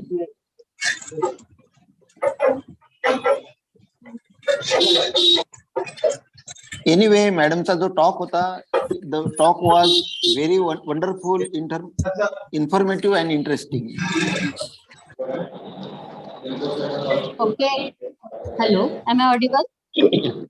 Yes, madam. Okay. Thank you very much, ma'am, for your valuable guidance. Ma'am, you very well explained this topic: special relativity, Newton's law, general theories of relativity, Einstein's equation, Coulomb's theory, cosmology, Big Bang effect. These are the different views which focus through this topic. Today we very well know the term cosmology, that is the branch of astronomy, study of cosmos and accurate description of the universe also. So though I am a botanist, I also very well understand this topic, and I hope all the participants are also very well understand this topic. And this is because of your fluency, knowledge, and command on this topic, ma'am. So thank you again. Thank you for your valuable guidance on this topic. Now, I would like to request Dr. Sanjay Zade sir for your concluding remark and views on technical session second. Please, sir. Okay. Thank you very much, madam. I first thank Madam Kalpana Tai Pawar for her very wonderful, informative, and interesting presentation. It was very interesting. And the audience response was, as Kamble sir has proposed some very interesting questions. मुझे जो main चीज कहना है कि conference का theme है अपना recent trends in physical and mathematical sciences. So recent means related to present. और मैडम का जो टॉक था that was on general relativity and cosmology, unsolved questions and future directions. तो unsolved question means past, questions are for from unsolved है, past में है, और future directions. So I am extremely happy that Madam has wonderfully blended, amalgamated all these three times, past, present and future. वैसे भी दो point से एक line निकलती है, पास्ट और प्रेजेंट से एक लाइन निकलेगी तो फ्यूचर में जाएंगी. मैडम ने बहुत अच्छा गाइडेंस किया है. Thank you madam and thank you audience. Thank you organisers, रागुर्ते sir, Pallavi madam, Athar Hussain sir, principal sir, management for organising such a wonderful conference. Thank you, sir. Thank you very much. On this occasion, we say that to get and to give creates many problems. So just double it, forget and forgive, solve many problems. So with this thought, now I would like to request to Dr. Lokesh Wankhede sir for the vote of thanks of this technical session second. Thank you, madam. Good afternoon. Throughout the second technical session, all the participants have been very patient with the full attention. The way which the organizer have organized the national level conference is extraordinary and knowledgeable. And now we have reached the final stage of the second technical session of vote of thanks. First of all, I would like to express my vote of thanks to Dr. Zade sir for his insightful, knowledgeable, sharing contribution, and for enriching our existing knowledge. I am also thankful to the second technical session resource person, Dr. Kalpana Pawar Madam, who has given us time for her hectic schedule for this brainstorming session. I also look forward to her for her future cooperation. I would also like to express my thanks to Dr. Pallavi Une Madam, who have conducted the second session very nicely. The last but not the least, I would also very thankful to the teaching staff, research scholar, and student for their valuable attendance. Thank you. Thank you, sir. Thank you, sir. Thank you, sir. Thank you, sir. Maths gives us hope that every problem has a solution. With this great thought, the technical session second is over. With the permission of chairperson, the technical session second is over. At the end, we are at the stage of a valedictory function. For this valedictory function, our today's chairman, Dr. Sanjay Dhanwate sir, principal of NKS Model College, Karanja Ghadge, District Wardha. The chief guest of today's valedictory function is Dr. Shilpa Samdurkar, Vidya Vikas College, Samudrapur, District Wardha. I welcome all the dignitaries. Now, I would like to call Professor Athar Hussain sir for the introduction of today's chief guest of the valedictory function.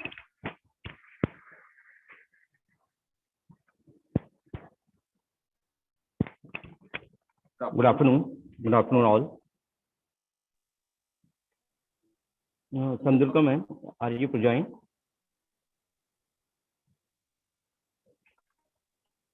Yes, Hello. sir, I have joined. Okay, Yes, okay. sir, I have joined. Good afternoon, one and all present over here. The chairman of today's valedictory function, Dr. Sanjay Dhanwate sir, principal, NKS Model College, Karanja Ghadge, and the today guest of honor, Dr. Shilpa Samdurkar ma'am, Department of Mathematics, Vidya Vikas Arts, Commerce and Science College, Samudrapur. The area of research of Dr. Shilpa ma'am is general theory of relativity, cosmology, and a higher dimension cosmological model. Under her supervision, one PhD student awarded and the 3 students registered under her guidance. Total teaching experience is her 19 years, in which 9 years at Priyadarshini Engineering College, Engineering Technology College, and presently working in Vidya Vikas College, Samudrapur.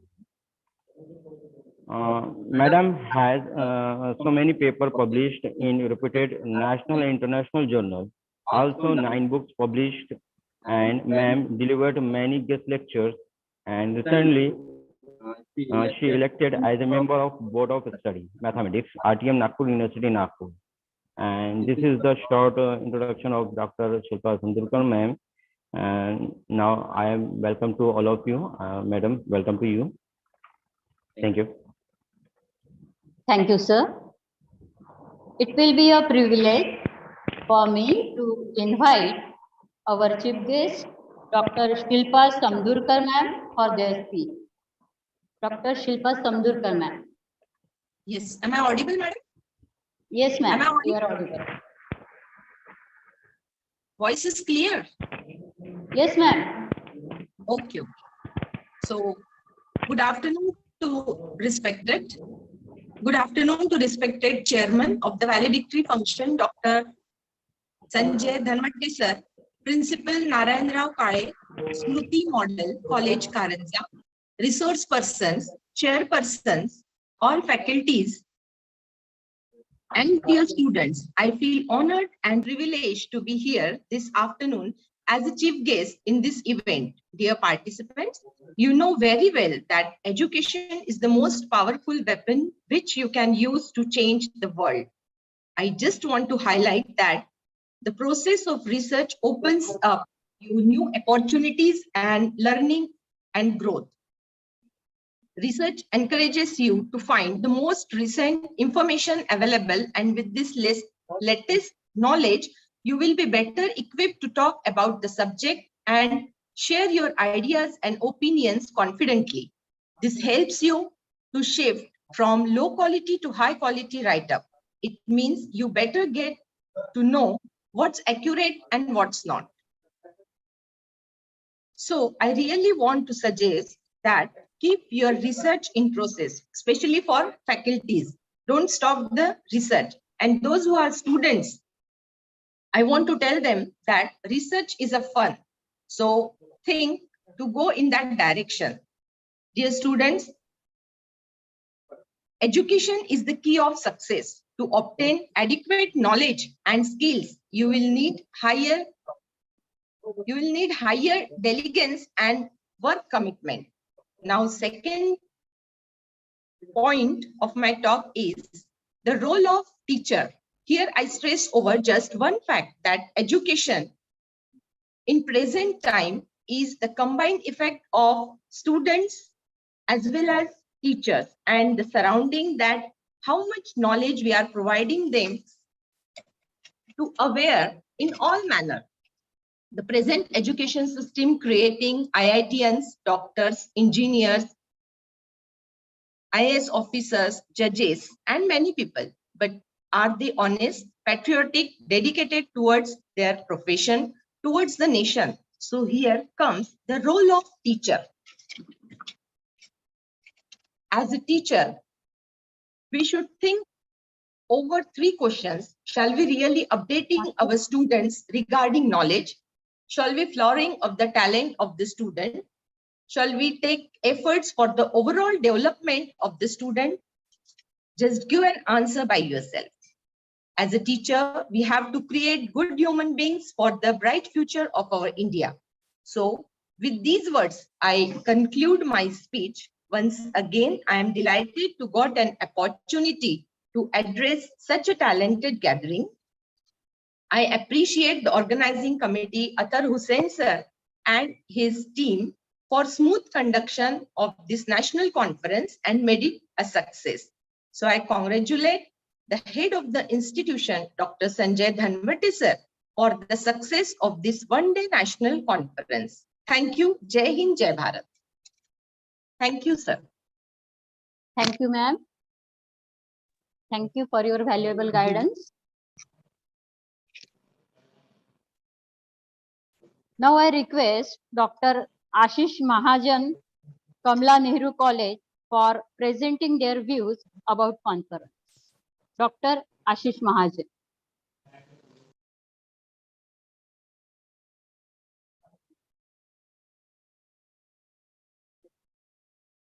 Okay. I would like to call Dr. Paritosh Doras sir for their views. Dr. Paritosh Doras.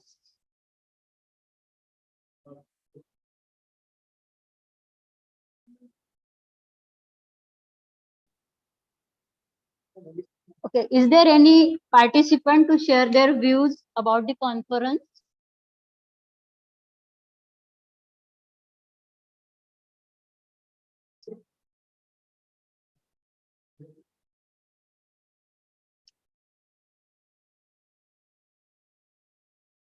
Is there any participant to share their views?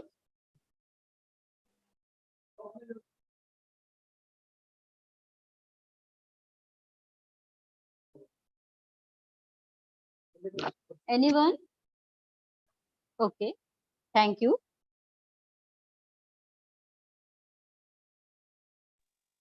Life is a math equation. In order to gain the most, you have to know how to convert negatives into positive. So with this thought, it will be my pleasure to invite today's chairperson, respected Dr. Sanjay Dhanwate sir, Principal of Narayan Rao Kale Smriti Model College, District Wardha, for the valedictory speech. Please, sir. I'm audible, madam? Yes, sir. You are audible. Okay. Good afternoon, everyone. It is my pleasure and proud to welcome our chief guest of the valedictory function, Dr. Shilpa Samudarkar Madam, Vidya Vikas College, Samudrapur, District Wardha, and all resource person and technical, all resource person and chairman of the technical session, IQAC coordinator Dr. Meshram, organizing secretary Dr. Ragurti and Athur Hussain, and all my colleagues and participants and research scholar and students. First of all, I would like to congratulate the Department of the Physics and the Mathematics of my college for successfully organized a conference with the hug response. Today, the conference has about the 320 plus participants participating for the one from than the 50 college across the Maharashtra and other states. This is the real success of this conference. Those participants, including teaching fraternity, students, research scholar, got benefited, and this is knowledge shared journally will be moved further in the different kinds of the domain in the science field. We are live in the highly scientific temperament world. The conference must have added the new fresh outlook to examine and revisit your respective field. It will not be going in the details. I don't belong to science field, but student of the economics and management, I understand how it is a very important these two subjects to boost the country's economy for the achieving $5 trillion economy. India is the fastest economy in the world. According to this development, the workforce should be well prepared with the scientific knowledge. We have expertise for the carrying out any task related to the technology, digital biotechnology, and many other scientist-related fields. It is a fact that this topic is very beneficially and useful for the upcoming researchers, scholars, students, and the people working in the academic and research field. I think it will be open new doors in the field of the research, and I hope all of you pleased by your organization is conference thankful. Thanking you. Okay. Thank you, sir. Thank you very much.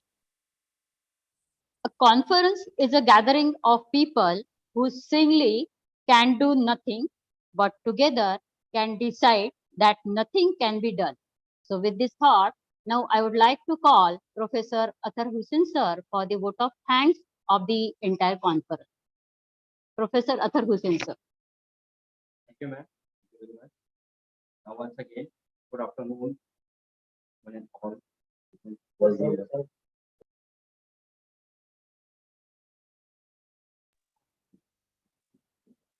Thank you, ma'am. Thank you once again. A good afternoon to one and all present over here. It seems to be a great honor to propose a vote of thanks on this valedictory function. First of all, I would like to congratulate organizing committee for initiative for this event on National Conference on Recent Trend in Physical and Mathematical Sciences, NCRTPM 2023. I, on the behalf of our college, NKS Model College, Karanja Garge, and inclusive with the collaboration of IQAC and COTI, the entire fraternity of the institution, I extend my most sincere thanks to Dr. Sanjay Dhanwate sir, the principal of our college, and the chairperson of this valedictory function. Thank you very much, sir, for your remarkable words and the valuable presence and supporting us. I would like to thank Honorable Chief Guest of today's function, Ms. Valedictory Function, Dr. Shilpa Samdurkar ma'am, Vidya Vikas College, Samudrapur District, Wardha. Thank you, ma'am, for give a valuable time from your busy schedule to grace the occasion. Thank you very much, ma'am.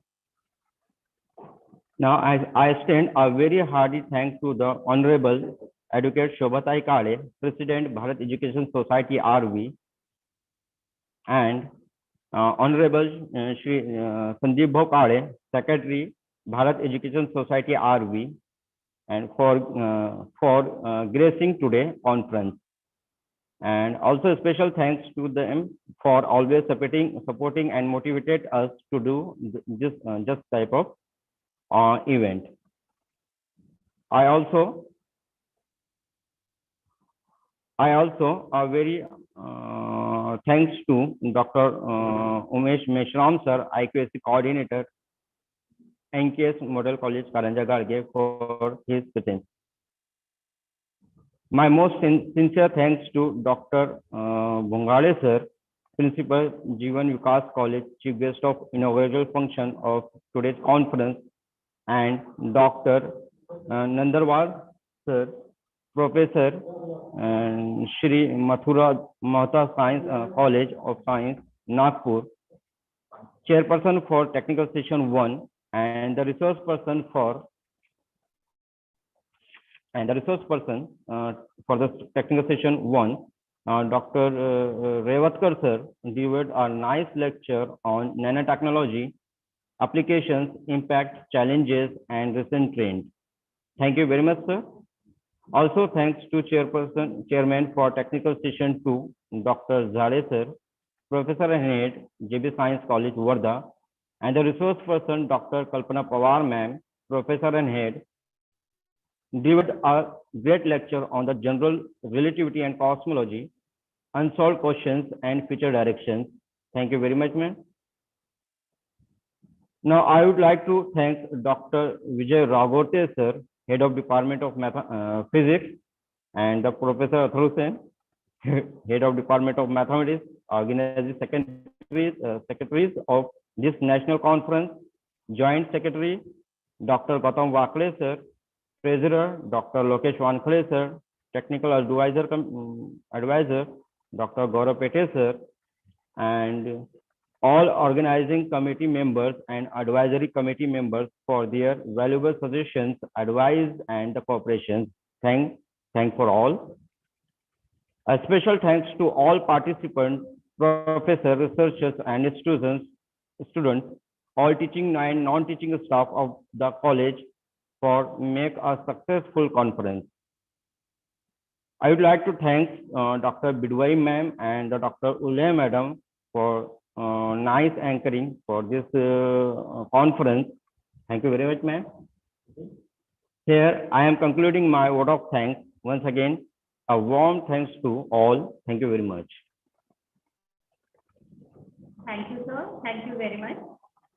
According to God, mathematics is the queen of science and arithmetic the queen of mathematics.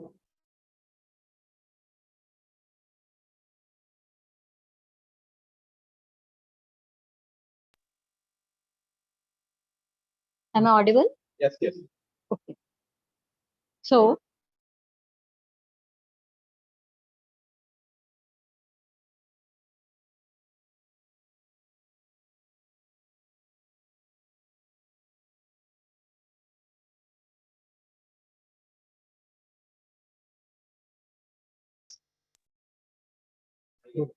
am I audible?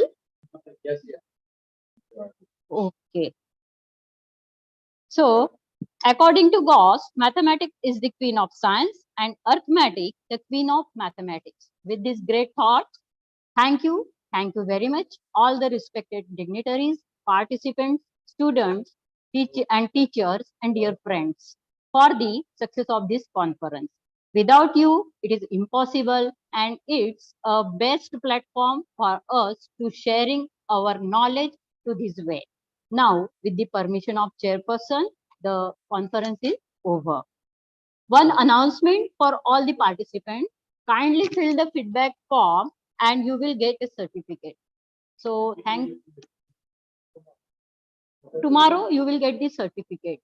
So thank you once again, all the participants. Madam, hello. This Hello. link for the feedback form. This link for the feedback form, where it is provided. Link For the feedback. Yes. We will send the link of feedback form right now. And also the one announcement for the participant who submitted their abstract for the oral and poster presentation.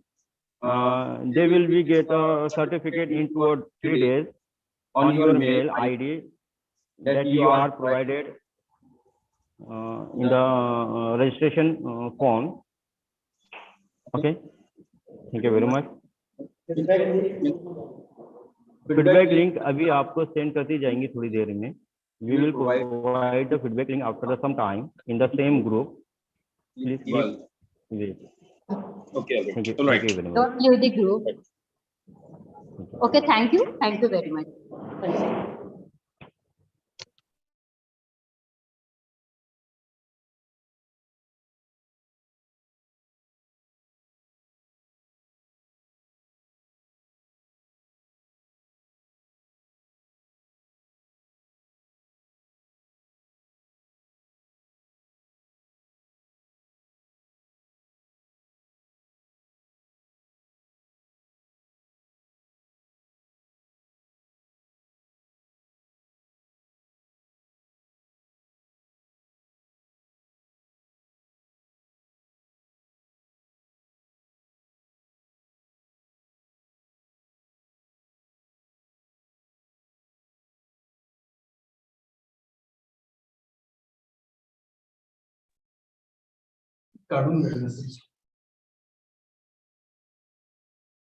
And करायची का meeting?